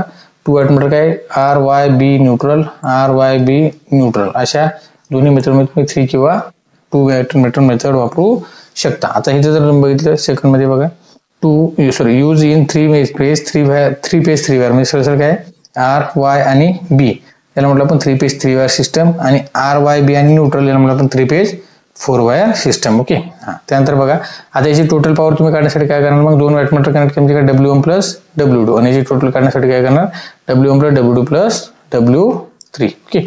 चलो आता याच्यात एक हा खूप इम्पॉर्टंट बॉक्स आहे, त्याच्यामध्ये बघितलं होतं आपण, हे ऑलरेडी डिटेलमध्ये बघितलं, पॉवर फॅक्टर W1 आणि W2. हे जे असेल आता म्हटलं 2 वॅटमीटर 1 वॅटमीटर, W1 आणि W2 हा काय सांगतो, हे 2 वॅटमीटर मेथडचा पॉइंट्स आहे. 2 वॅटमीटर मेथड मध्ये आपण बघितलं होतं, त्याचे काही इफेक्ट्स होते. ओके. आता पॉवर फॅक्टर इफेक्ट कोणकोणते होते बघा, जर पॉवर फॅक्टर युनिटी असेल तर W1 बरोबर आहे आणि W2 तुम्हाला कशी व्हॅल्यू दाखवेल, इक्वल आणि पॉझिटिव्ह. इथे जर समजा पॉवर फॅक्टर तुमचा 0.5 लॅग असेल तर काय दाखवेल, ही व्हॅल्यू पॉझिटिव्ह असेल, ही व्हॅल्यू काय असेल तुमची डायरेक्ट 0, म्हणजे सरसर एकच वॅटमीटर तुमची रिडिंग दाखवणार आहे. जर समजा तुमचा लेस दॅन 0.5 लॅग असेल तुम्हाला काय दाखवणार, ही व्हॅल्यू पॉझिटिव्ह आणि ही व्हॅल्यू कशी असेल तुमची निगेटिव्ह, म्हणजे किंवा इंडायरेक्टली रिव्हर्स कनेक्शन. आणि जर पॉवर फॅक्टर तुमचा 0 असेल तर तुम्ही काय असेल, दोघांचा याचा कसा असेल, इक्वल मॅग्निट्यूड, याचा कसा असेल, अपोजिट साईड. ओके. हा, हे खूप इम्पॉर्टंट आहे, हा चार्ट तुम्ही लक्षात ठेवा. त्यानंतर बघा तुम्हाला मॅक्झिमम डिमांड इंडिकेटर काय दिलं तुम्हाला, maximum demand indicator. Maximum demand indicator म्हणजे MDI, हा 4 क्वाड्रंट मीटर आपण त्याला म्हणतो. ओके. आता मॅक्झिमम डिमांड इंडिकेटर जे असेल, आता मॅक्झिमम डिमांड इंडिकेटर आणि 4 क्वाड्रंट मीटर तुम्हाला बघायचं आहे. त्याच्यामध्ये मॅक्झिमम डिमांड इंडिकेटर जर तुम्ही बघितलं असेल तर तुम्हाला ही डायग्राम तुमच्या लक्षात आली असेल. आता तुम्हाला डायग्रामवरून काही खूप महत्त्वाचे पॉईंट आहे किंवा डायग्रामवरून तुम्हाला लक्षात येत असेल की मीटर कसं दिसतो. ओके.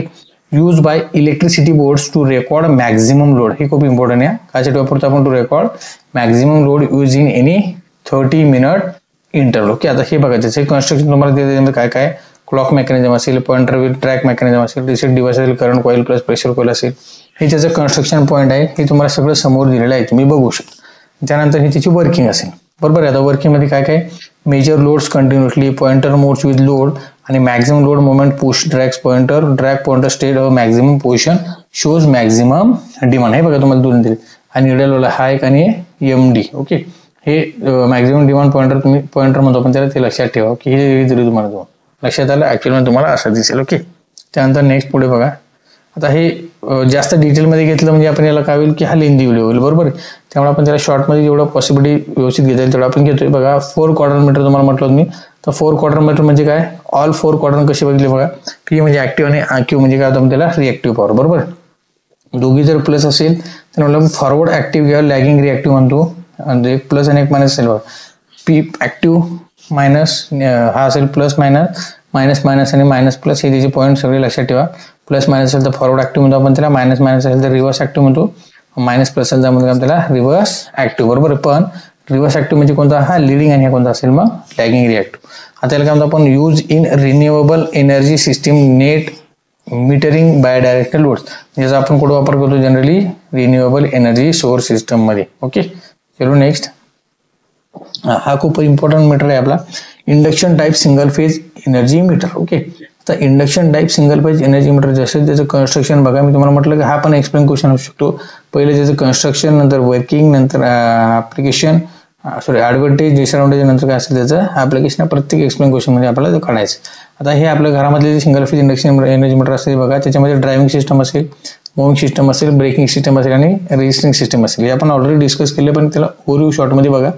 ड्रायव्हिंग सिस्टममध्ये काय असतं, शॅडेल पोल, इलेक्ट्रोमॅग्नेटिक असेल, व्होल्टेज किंवा करंट कॉईल असेल. नंतर मूव्हिंग सिस्टममध्ये अल्युमिनियम डिस्क किंवा स्पिंडल असेल. हे बघा, ही डिस्क असेल ना, ही फिरत असते, त्याला म्हणतो आपण मूव्हिंग सिस्टम. आणि याला हे ब्रेक लावला, याला म्हणतो ब्रेकिंग सिस्टम. बरोबर आहे. आणि रेस्टिंग सिस्टम म्हणजे गिअर ट्रेन असेल किंवा आपण आता गिअर सिस्टम हा इथे तुम्हाला दिले, याला म्हणतो आपण रेजिस्टिंग सिस्टम. ओके, त्यानंतर वर्किंग प्रिन्सिपल. आता हे कोणता वर्किंग प्रिन्सिपल चालतो, इलेक्ट्रोमॅग्नेटिक इंडक्शन. जर तुम्ही फॉर्म्युला बघितला किंवा त्याचा डेरिव्हेशन बघितलं काय, TD इज डायरेक्ट वापरून काढतील PI sin phi. ओके, आणि अशा प्रकारे डायग्राम आपण बघितली, शंट मॅग्नेट किंवा सिरीज मॅग्नेट, हे सगळं डिटेलमध्ये आपण बघितलं तरी तुम्ही एकदा बघून घेऊ शकता. हे इनपुट सप्लाय असेल आणि हा आउटपुट लोड असेल. ओके, चलो नेक्स्ट पुढचा पॉईंट बघा, इरर अँड कंपेन्सेशन. ओके, आता हा पण एक खूप महत्त्वाचा पॉईंट आहे, मुद्दामून तुम्हाला दिला, तुम्हाला लक्षात आलं पाहिजे.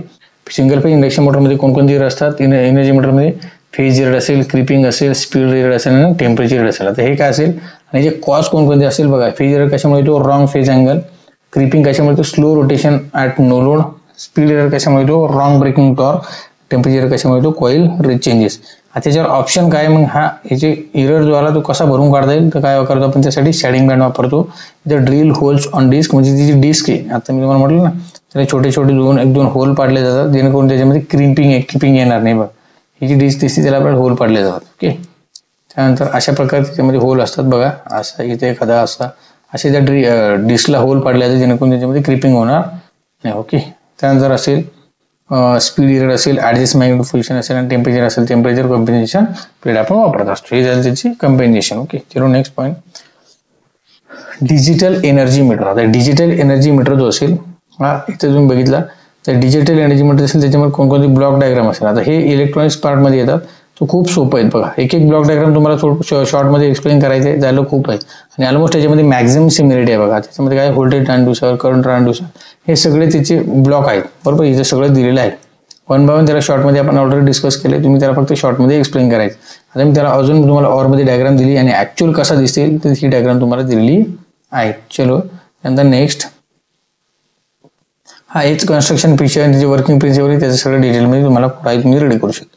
त्यानंतर स्मार्ट एनर्जी मीटर असतात. स्मार्ट एनर्जी मीटरची बेसिक कन्सेप्ट काय असेल, की त्याचे ब्लॉक डायग्राम मध्ये कोणकोणते येतात, तर हे पण तुम्हाला बघा. त्याच्यामध्ये तुम्ही ऑलमोस्ट पॉईंट तुम्हाला सेम दिसणार बघा, जसं EDC, micro controller, memory, display वगैरे, हे सगळं ऑलमोस्ट तुम्हाला सेम दिसणार. त्याच्यामध्ये तुम्ही ऍक्च्युअलमध्ये मीटर कधी दिसतं किंवा ऍक्च्युअलमध्ये हे मीटर असेल स्मार्ट एनर्जी मीटर. ओके, हे बघा, आणि हे त्याची ब्लॉक डायग्राम तुम्ही लक्षात ठेवू शकता. ओके, त्यानंतर ऑपरेशन असेल, त्याची वर्किंग प्रिन्सिपल असेल. क्लिअर आहे. Next, digital measuring instrument. Okay, आता डिजिटल मेजरिंग इन्स्ट्रुमेंट हे इम्पॉर्टंट काय आणि त्याचे ॲडव्हान्टेज काय हे बघा. इकडे तुम्हाला ॲडव्हान्टेज आपण दिलेत आणि इथे त्याचं का महत्व आहे हे एक पॉईंट थोडे लक्षात ठेवा, तुम्हाला लक्षात येऊन जाईल. क्लिअर आहे. त्यानंतर next, construction and working of digital meters. जे डिजिटल मीटर जे असेल त्याचे कन्स्ट्रक्शन वर्किंग आपण बघूया. त्याच्यामध्ये सगळ्यात पहिला आहे डिजिटल मीटर. ओके, आता हा डिजिटल व्होल्ट मीटर असेल किंवा ॲमीटर असेल, हे तुम्हाला ॲक्च्युअलमध्ये असा दिसतो की हे पॉईंट तुम्ही सगळे व्यवस्थित बघू शकता. इकडे घेतला तर तो व्होल्ट मीटर ॲमीटर म्हणून काम करणार, इकडे घेतला तो काय म्हणून काम करणार, व्होल्ट मीटर. ओके, आणि हे डिजिटल फॉर्ममध्ये तुम्हाला बघायचं 000 दिसत असेल. ओके, याच्या कन्स्ट्रक्शनमध्ये काय काय शंट रेजिस्टन्स बघा, एडीसी, मायक्रो कंट्रोलर, एलसीडी आणि वर्किंग जे असेल तुम्ही त्याची बघू शकता. ओके, चलो त्यानंतर नेक्स्ट बघा पुढचा point digital volt meter. Same like that, हे बाकीचे पार्ट तुम्ही रीड करून घ्या. डायग्राम तीच आहे, फक्त इथे जर तुम्ही राईट साईडला घेतलं ते कशामध्ये काम करेल, व्होल्ट मीटर सारखं.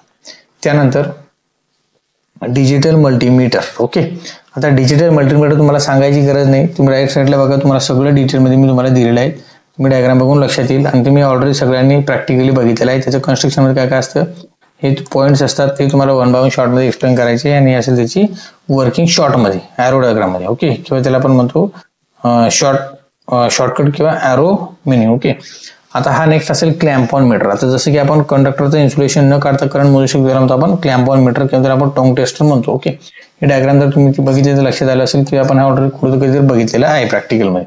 आता त्याच्या कन्स्ट्रक्शनमध्ये कोणकोणते पॉईंट आहे, स्प्लिट कोड ट्रान्सफॉर्मर असेल, हॉल इफेक्ट सेन्सर असेल, ॲम्प्लिफायर असेल आणि एडीसी प्लस डिस्प्ले. हे झाले त्याचे पॉइंटर कन्स्ट्रक्शनचे ते पॉईंट एक एक तुम्ही शॉर्टमध्ये एक्सप्लेन करा. नंतर ही असेल त्याची वर्किंग ॲरोमध्ये. ओके, चलो नेक्स्ट एलसीआर मीटर. आता हा जो असेल एलसीआर मीटर म्हणजे काय, inductance, capacitance and resistance, that is called as LCR meter. Okay, हे त्याची ब्लॉक डायग्राम आहे. ॲक्च्युअल एलसीआर मीटर असा दिसतो, त्याचे एक एक पॉईंट मी तुम्हाला डिटेलमध्ये दिले आहे आणि हा असा पण हा सुद्धा काय तुमचा एलसीआर मीटर. ओके, त्यानंतर next digital power factor meter खूप महत्त्वाचा आहे. ओके, याला जर तुम्ही बघितलं तर ॲक्च्युअलमध्ये तुम्हाला असा दिसत असतो बघा. डायग्राम तुम्हाला मुद्दामून दिलेले, हा ॲनालॉग असेल आणि हा दोन काय असेल डिजिटल. ओके, हे ॲनालॉग तुम्हाला मुद्दामून दिला असेल म्हणण्यासाठी ही त्याची ब्लॉक डायग्राम असेल आणि त्याच्यामध्ये काही त्याचे महत्त्वाचे पॉईंट वर्किंग वगैरे जे असते ते बघून घेऊ शकता. ओके, त्यानंतर नेक्स्ट डिजिटल टॅकोमीटर. टॅकोमीटरचा सुद्धा आपण स्पीड मोजर करण्यासाठी असतो. त्याचे 2 टाईप्स, कॉन्टॅक्ट आणि एक नॉन कॉन्टॅक्ट टाईप. बरोबर, इथे जर बघितलं तुम्ही त्या शाफ्ट सोबत त्याला डायरेक्ट कनेक्ट केलं तर म्हणतो आपण कॉन्टॅक्ट टाईप आणि त्याचं रेज किंवा सेन्सर आहे त्याला सेन्स केला तर म्हणतो आपण नॉन कॉन्टॅक्ट टाईप. म्हणजे त्याला विदाउट टच करता आपण त्याचं मेजर करू शकतो. ते तुम्ही त्याला रीड करू शकता, ते तुम्हाला लक्षात येऊन जाईल. त्यानंतर असेल ओहम मीटर, जे की आपण रेजिस्टन्स मोज असतो, तुम्हाला सांगायची गरज नाही. त्यानंतर डिजिटल मेगर. आता हे डिजिटल मेगर जे असेल, आता मेगर म्हणजे सगळ्यात महत्त्वाचं आपण कायसाठी वापरतो, इन्सुलेशन रेजिस्टन्स जे असेल ते मेजर करण्यासाठी. ओके, कुठून मेगा ओम टू गिगा ओम पर्यंत. बरोबर आहे. त्याचं कन्स्ट्रक्शनमध्ये छोटे छोटे 1-2 पॉईंट्स असेल, पॉईंट आहे ते तुम्ही बघून घ्या आणि हे असेल त्याचे वर्किंगचे पॉईंट्स. ओके, त्यानंतर नेक्स्ट डिजिटल अर्थ टेस्टर. हा खूप महत्त्वाचा आहे. याच्यामध्ये तुम्हाला बघा हे डायग्राम जर तुम्ही बघितली त्याच्यामध्ये 4 पॉईंट आहे, 1, 2, 3 आणि 4. म्हणजे काय E1, P1, E2, P2 आणि E2. आता याच्यामध्ये आहे ना हे कनेक्शन वगैरे किंवा कसे मेजर करायचे तुम्हाला थोडं शॉर्टमध्ये सांगतो.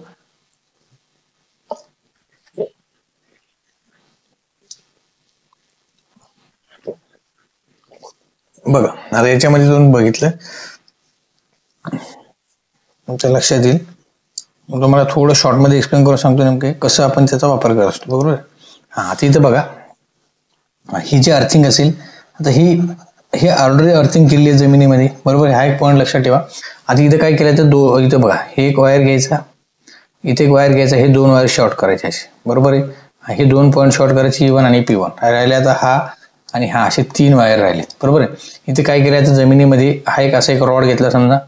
बरोबर आहे, असा एक शॉर्ट रॉड घ्यायचा आहे. बरोबर आहे, अजून एक असा एक कुठेतरी एक शॉर्ट रॉड घ्यायचा आहे. हा झाला सर तिसरा. म्हणजे असे एवढा एरियाचा आपण रेजिस्टन्स मोजणार आहे. बरोबर आहे, मग इथे काय केलं जातं,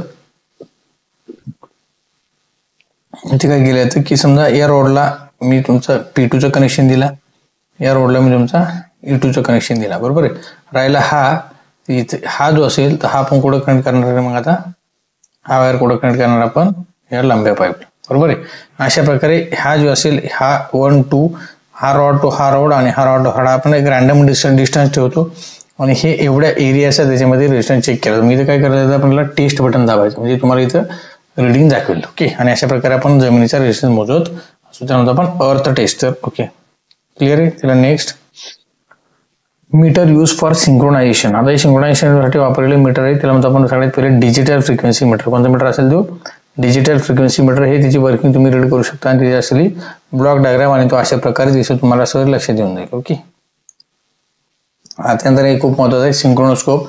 हा जो असेल तो यूज फॉर जनरेटर सिंक्रोनायझेशनसाठी वापरला जातो. आता याच्यामध्ये बघा कन्स्ट्रक्शनमध्ये काय phase comparison circuit, pointer dial आणि डिस्प्ले असेल आणि working shows relative phase frequency difference. बघा पॉइंटर रोटेट्स, पॉइंटर जो असेल तो स्लो असेल, बरोबर आहे, म्हणजे काय सरळ गुड आहे, आणि फास्ट असेल तर काय असेल मिसमॅच. सिंक्रोनायझेशन आता तुम्हाला सांगायची गरज नाही, आणि दोन अल्टरनेटर किंवा दोन मशीन आपण ज्यावेळेस मॅच करतो त्याला म्हणतो आपण सिंक्रोनायझेशन करणे, बरोबर आहे. आणि जर 12 o'clock असेल म्हणजे सरळ सेंट्रल असेल एक्झॅक्ट, बरोबर आहे, त्याला म्हणतो आपण परफेक्ट सिंक्रोनायझेशन. क्लिअर आहे. स्लो असेल तर त्याला म्हणतो आपण थोडं गुड, आणि फास्ट असेल तर मिसमॅच सेंट्रल असेल तर काय म्हणतो आपण परफेक्ट सिंक्रोनायझेशन. चलो नेक्स्ट. फेज सिक्वेन्स इंडिकेटर म्हणजे सरळ काय तुम्हाला RYB जर तुमचा सिक्वेन्स चेंज झाला तर हा तुमचा रोटेट होतो, बरोबर आहे, म्हणजे सरळ काय उलटा रोटेट झालं त्यामध्ये फेज सिक्वेन्स चुकला आणि क्लॉकवाईज झालं त्यामध्ये आपण सिक्वेन्स कसा आहे तुमचा, बरोबर आहे. एकदम सिंपल मीटर आहे. ओके. त्यानंतर हा असेल बघा तुम्हाला फंक्शन जनरेटर. हे ब्लॉक डायग्राम किंवा फंक्शन वगैरे जे असेल ते तुम्ही रीड करा, आणि ऍक्च्युअल मध्ये तुम्हाला असा दिसतो, तुम्ही त्याला बघू शकता. ओके. शॉर्टमध्ये तुम्ही त्याला पॉज करून तुम्ही त्याला बघू शकता. त्यानंतर नेक्स्ट असेल तुमचा CRO. हा पण ऑलरेडी खूप सोपा आहे, आपण ऑलरेडी डिस्कस केला आहे, हा पण तुम्ही बघून घ्या. ओके. आणि लास्टला असेल तुमचा DSO म्हणजे डिजिटल स्टोरेज ऑसिलोस्कोप, म्हणजे तुम्हाला CROला एक ऑप्शन आहे. ओके.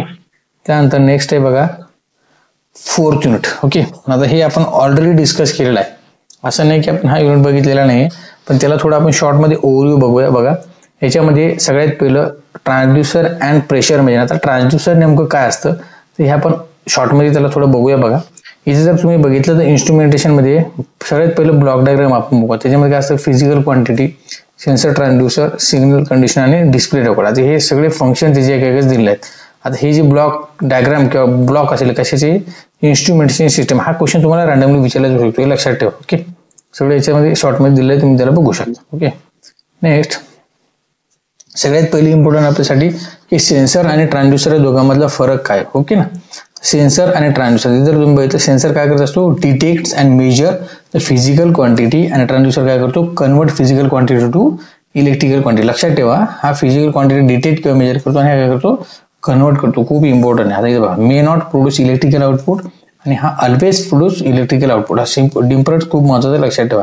हा कशामध्ये येतो पॅसिव्ह मध्ये, आणि कशामध्ये येतो ऍक्टिव्ह किंवा पॅसिव्ह मध्ये पण होऊ शकतो. त्याचे एक्झाम्पल दिले बघा, हा थर्मिस्टरचे एक्झाम्पल तुम्ही बघून घ्या, आणि हे असेल तुमचे थर्मोकपल. आता हे बऱ्याच वेळेस आपण ऐकलं आणि प्रॅक्टिकल सुद्धा केलेलं आहे. ओके. त्यानंतर नेक्स्ट बघा क्लासिफिकेशन ऑफ ट्रान्सड्युसर. आता हे तो डायग्राम मध्ये तुमच्या लक्षात असेल बघा, इथे बघा तुम्हाला दिसते. ओके. हा हे असेल बघा तुमचं ट्रान्सड्युसर. तिथे बघितलं base on source of energy. आता हे क्लासिफिकेशन जे असेल ट्रान्सड्युसर तुमचं ऍक्च्युअली मध्ये असं दिसतं. त्याचे क्लासिफिकेशन बघा 3 प्रकारचे केलेत. कोणकोणते आपण ते क्लासिफिकेशन त्याचं बघूया. बघा ट्रान्सड्युसरचे क्लासिफिकेशन काय असेल. ओके. त्यामुळे सगळ्यात पहिलं base on source of energy. Base on source of energy म्हणजे सगळ्यात पहिलं काय आहे ऍक्टिव्ह, आणि दुसरा कोणता जो असतो पॅसिव्ह. आता ऍक्टिव्हचं कोणतं एक्झाम्पल आहे मग थर्मोकपल किंवा पिझो इलेक्ट्रिक ट्रान्सड्युसर, बरोबर आहे. हा हे बघा तुम्हाला लक्षात येऊन जाईल पिझो इलेक्ट्रिक ट्रान्सड्युसर. ओके. त्यानंतर इथे बघा नेक्स्ट एक्झाम्पल बघा स्ट्रेन गेजचं एक्झाम्पल. ओके. आता हे तुम्ही बघून घेऊ शकतात. तुम्हाला नेक्स्ट जे असेल तो काय पॅसिव्ह, त्याच्यामध्ये एक्झाम्पल काय स्ट्रेन गेज किंवा आपण एलईडी तुम्हाला पण बघायचं आहे, पुढे आहे तुम्हाला. ओके. त्यानंतर नेक्स्ट आहे बघा base on output signal analog transducer. त्यातलं कोणतं एक्झाम्पल आहे थर्मिस्टर, आणि डिजिटल मध्ये कोणतं असेल ऑप्टिकल इन्कोडर. ओके. त्यानंतर नेक्स्ट बघा रेजिस्टिव्ह ट्रान्सड्युसर. नेक्स्ट कोणतं आहे रेजिस्टिव्ह ट्रान्सड्युसर. आता हे त्याच्या समोर एक्झाम्पल आहे बघा, तुम्हाला लक्षात येऊन जाईल. बघा इथे काय लिनियर है ना, लिनियर पोटेन्शियोमीटर.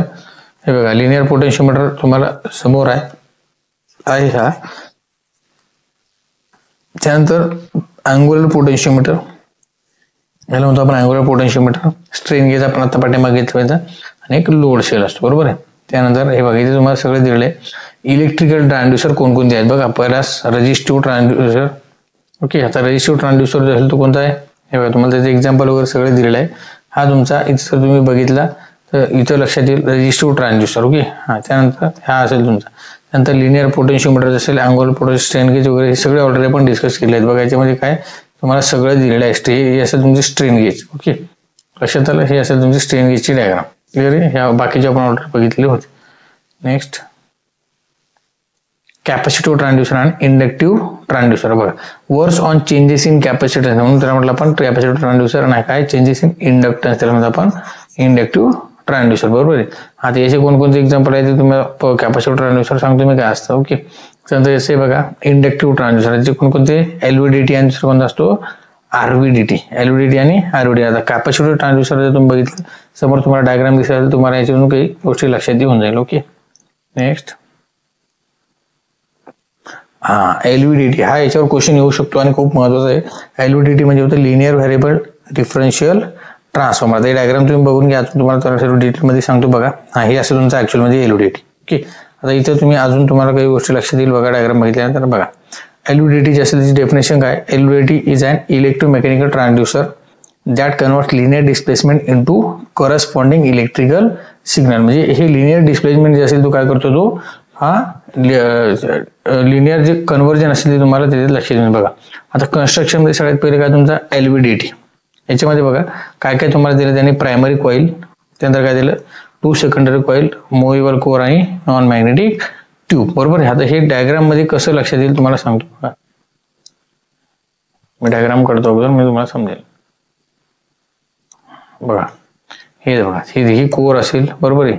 हे असेल तुमची प्रायमरी कॉईल आणि हे बघा 1 आणि ही 2. हे असेल तुमची 2 सेकंडरी, ही असेल तुमची प्रायमरी. ओके, म्हणजे 2 सेकंडरी कॉईल, काय असेल तुमची प्रायमरी कॉईल. हा असेल तुमचा कोअर आणि हे असेल तो कोअर तुमचा काय करतो त्याच्यामध्ये असा डिस्प्लेसमेंट करणार आहे त्याच्यामध्ये. बरोबर, आणि ते तुमचं मेजर केलं जातं. आता सरळ सरळ काय ही कोअर तुमची सेकंडरीची किंवा प्रायमरीची किती कॉन्टॅक्टमध्ये आहे त्याच्यावर तो डिपेंड आहे तुमचा आउटपुट येणार. बरोबर आहे. आता ही वर्किंग वगैरे जे असेल ते आपण ऑलरेडी डिटेलमध्ये बघितलेलं आहे. तुम्ही थोडा शॉर्टमध्ये थोडं रीड करू शकता, तुम्हाला लक्षात येऊन जाईल. आता नल पोझिशन म्हणजे सरळ सरळ काय की ती जी कोअर मी म्हटलं तुम्हाला त्याच्यामध्ये ती कोअर समजा S1 आणि S2. बरोबर, म्हणजे सरळ सरळ काय बरोबर सेंटरला असेल तर म्हटलं आपण नल पोझिशन. बरोबर, त्यानंतर कोअर जर तुमची S1 साईडला असेल, समजा ही कोअर म्हटलं होतं ना मी तुमची अशी असं डायग्राम मध्ये बघा.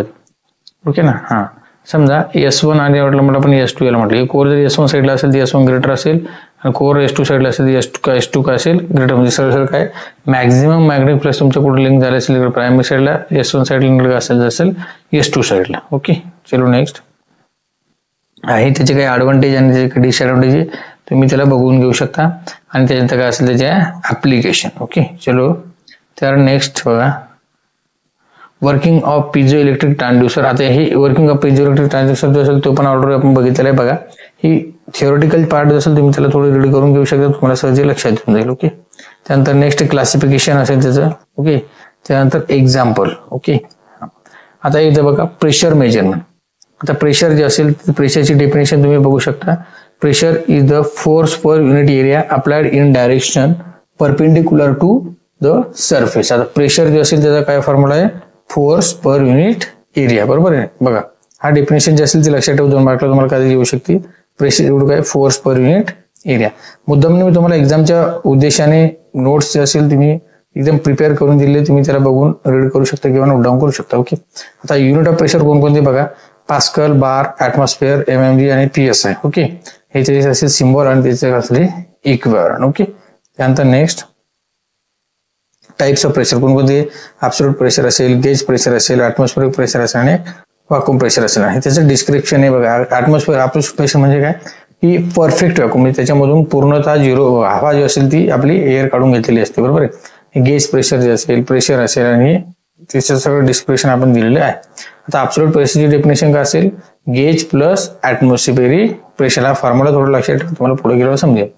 त्यानंतर बघा classification of pressure measurement. Classification of pressure measurement बघा बेस्ड ऑन वर्किंग प्रिन्सिपल कोणकोणते मेकॅनिकल, इलेक्ट्रिक डिव्हाइस, त्यानंतर इलेक्ट्रिकल इलेक्ट्रॉनिक डिव्हाइस कोणतं असेल, त्यानंतर ऑप्टिकल प्रेशर. ओके, आता हे एक एक एक्झाम्पल जिथं आपण तुम्हाला ओरली सांगतो नेमकं काय असतं. ओके, त्यामध्ये सगळ्यात पहिला बघा based on working principle mechanical device. त्याचे कोणकोणते रे Bourdon tube, bellows and diaphragm. आता ही कशाची आहे ही जी असेल एक एक डायग्राम तुम्ही बघा. आता ही जी असेल तुमची बर्डन ट्यूब असेल, बेलोज असेल आणि काय असेल तुमचा डायफ्राम. ओके, हे तिघांचे मी 3 डायग्राम तुम्हाला दिले, तुम्ही डायग्राम म्हणून तुम्हाला लक्षात येऊन जाईल. त्यानंतर next based on working principal. Okay, कोणकोणते असतात इलेक्ट्रिक डिव्हाइसेस. मग मॅनोमीटर आणि दुसरा कोणता असेल बॅरोमीटर. हे दोघांचे सुद्धा एक्झाम्पल मी तुम्हाला दिलेले आहेत मॅनोमीटर अँड बॅरोमीटर. तुम्ही त्याला बघून घेऊ शकता. ओके, त्यानंतर next method of pressure measurement Bourdon tube with LVDT as secondary transducer. Bourdon tube आणि दुसरा कोणता असेल हे आपण ऑलरेडी आता बघितलं आहे. एक नेक्स्ट पुढचा युनिट बघा.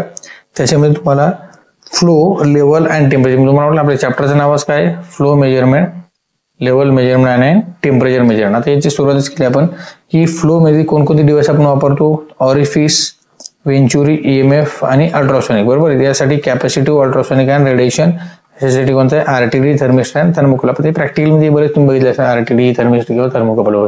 त्याचे वर्किंग प्रिन्सिपल कोणता आहे, व्होल्टेज ड्रॉप, मॅग्नेटिक इंडक्शन आणि टाइम शिफ्टिंग. ओके, आता हा तुम्ही 5th युनिट आहे, लक्षात ठेवा. वर तुम्हाला युनिटची नावं सुद्धा दिली आहेत. याच्यामध्ये काय वर्किंग प्रिन्सिपल आहे, कॅपॅसिटन्स चेंजेस किंवा इको टाइम किंवा radiation, resistance changes, thermo electric effect, हे असेल त्याचा वर्किंग प्रिन्सिपल. इथे काय म्हणतो तुम्ही त्याला टायपिकली कुठे कुठे वापरलं जातं, टायपिकली वॉटर, केमिकल आणि गॅसेस इंडस्ट्रीमध्ये त्याला वापरलं जातं. टँकसाठी, सिलॉसाठी आणि करोजिव्ह लिक्विडसाठी इथे काय इंडस्ट्रियल किंवा HVAC फूड प्रोसेसिंग मध्ये त्याला वापरलं जातं. थर्मो आपल्याला RTD ला वगैरे जास्त. आधी असेल बघा फ्लो मेजरमेंट. सगळ्यात पहिला आता फ्लो मेजरमेंट जे असेल तर फ्लोची डिफिनेशन काय, flow refers to quantity of fluid passing over pointer per unit time. Okay, त्यानंतर ही त्याची असेल बघा युनिट, म्हणजे फ्लो कशा कशामध्ये मोल, हे खूप महत्वाचं आहे, लक्षात ठेवा. प्रत्येकाचे घेतलेले फ्लोचे पण आहे, लेवलचे पण आहे, टेम्परेचर पण आहे. ओके, ते कोणते कोणते व्हॉल्यूमेट्रिक फ्लो रेट कोणकोणते असेल बघा, volume per unit time, metre cube per second and किंवा लिटर पर मिनिट. ओके, आणि याचं असेल किलोग्राम पर सेकंड किंवा ग्राम पर हे असेल तुमचा मिनिट. ओके, ग्राम पर मिनिट. त्यानंतर classification of flow transducer, variable head flowmeter. बरोबर आहे, त्याच्यामध्ये कोणकोणते असतात, ऑरिफिस प्लेट, वेंचुरी ट्यूब आणि फ्लो नोझल. आता याची सुद्धा तुम्हाला मी चित्र सगळे व्यवस्थित दिले आहेत बघा. सगळ्यात पहिली कोणती अशी व्हेरिएबल एरिया फ्लोमीटर आहे. त्यामध्ये सगळ्यात पहिले काय दिलं तुम्हाला बघा. आता ही जी डायग्राम असेल व्हेरिएबल फ्लोमीटर असेल किंवा सुरुवातीला बघितलं होतं आपण, एक मिनिट,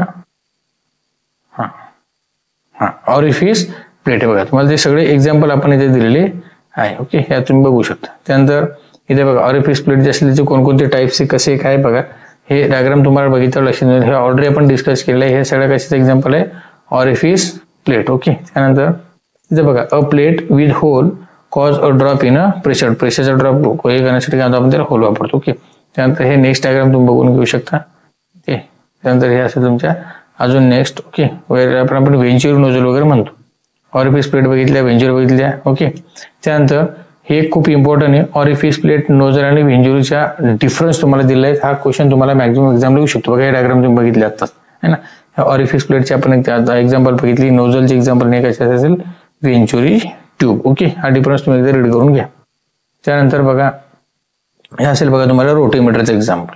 ओके, जे आता आपण पाठीमागे बघितलं रोटीमीटर. ओके, त्यानंतर इलेक्ट्रिकल फ्लो मेजरमेंट. आता फ्लो मेजरमेंट जो असेल त्याच्यामध्ये इलेक्ट्रोमॅग्नेटिक फ्लो मीटर जे असेल, ओके, त्यामध्ये बघा दुसरं कोणता असेल, अल्ट्रासॉनिक फ्लो मीटर. ओके, आता याच्यामध्ये जर तुम्ही बघितलं हा कशाच्या बेसवर चालतो, फॅराडेज लॉच्या. क्लिअर आहे. आणि इथे जर बघितलं तुम्ही टाइम ट्रान्झिएंट डॉपलर टाईप. आता इथे तुम्ही चित्र ऑलरेडी सगळे बघितलेले आहे बघा. आता हा जो असेल इकडे बघा, हा असेल इलेक्ट्रोमॅग्नेटिक फ्लो मीटर. आता इलेक्ट्रोमॅग्नेटिक फ्लो मीटर तुम्ही बघितलं तर हे तुम्हाला दिसायला मिळेल. बरोबर आहे. त्यानंतर दुसरा हे तिन्ही जे असेल ते कशाचे, इलेक्ट्रोमॅग्नेटिक फ्लो मीटरचे एक्झाम्पल आहे. हे वर्क कसे होतात ते तुम्ही बघा. आणि आता दुसरा आपण बघितलं अल्ट्रासॉनिक. बरोबर, हे त्याचे एक्झाम्पल आहे, हे आपण ऑलरेडी डिटेलमध्ये बघितलेले आहे. त्यानंतर अल्ट्रासॉनिक फ्लो मीटर हे एक्झाम्पल आहे. त्यानंतर बघा नेक्स्ट लेवल. आता लेवल जे असेल, लेवल अँड इट्स युनिट. मी तुम्हाला म्हटलं ना की जसं फ्लो बघितलं तसं आता लेवल पण आहे.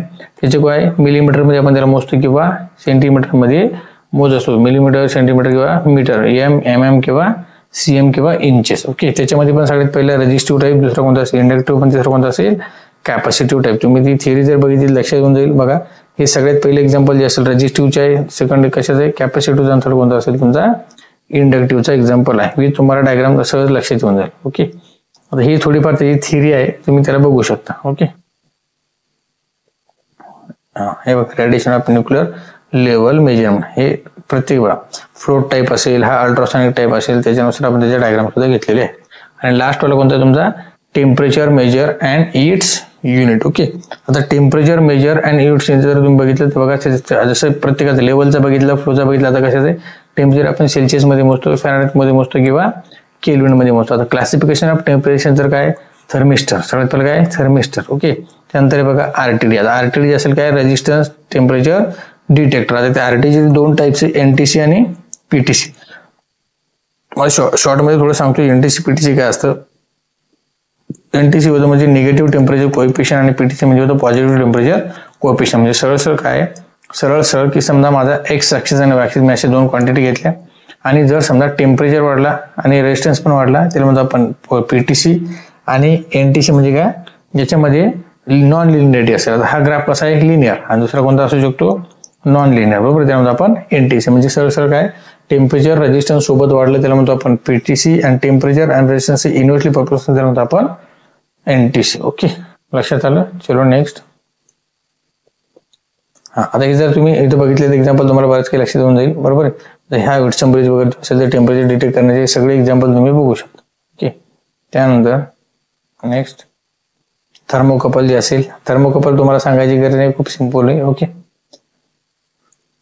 हा, हे असेल तुमचा खूप इम्पॉर्टंट पॉईंट. याला म्हणतो आपण सीबॅक इफेक्ट. हा सीबॅक इफेक्ट थोडक्यात तुम्ही बघू शकता. Seebeck effect discovered in the 1821 years. Okay, आता याच्यात जर तुम्ही बघितलं बघा, Seebeck effect is a phenomenon in which temperature difference between two different electrical conductor, म्हणजे काय, दोन डिफरंट मेटल जे आपण इलेक्ट्रिकल कंडक्टरवर कनेक्ट करतो त्याचा जो डिफरन्स असतो, हा, तर तो असतो इलेक्ट्रोमॅग्नेटिक फोर्स त्याच्यापासून तयार होतो डिफरन्स, त्याला म्हणतो आपण सीबॅक इफेक्ट. हा इलेक्ट्रोमॅग्नेटिक फोर्स कशामुळे तयार झाला, तर तो सीबॅक इफेक्टमुळे तयार होतो.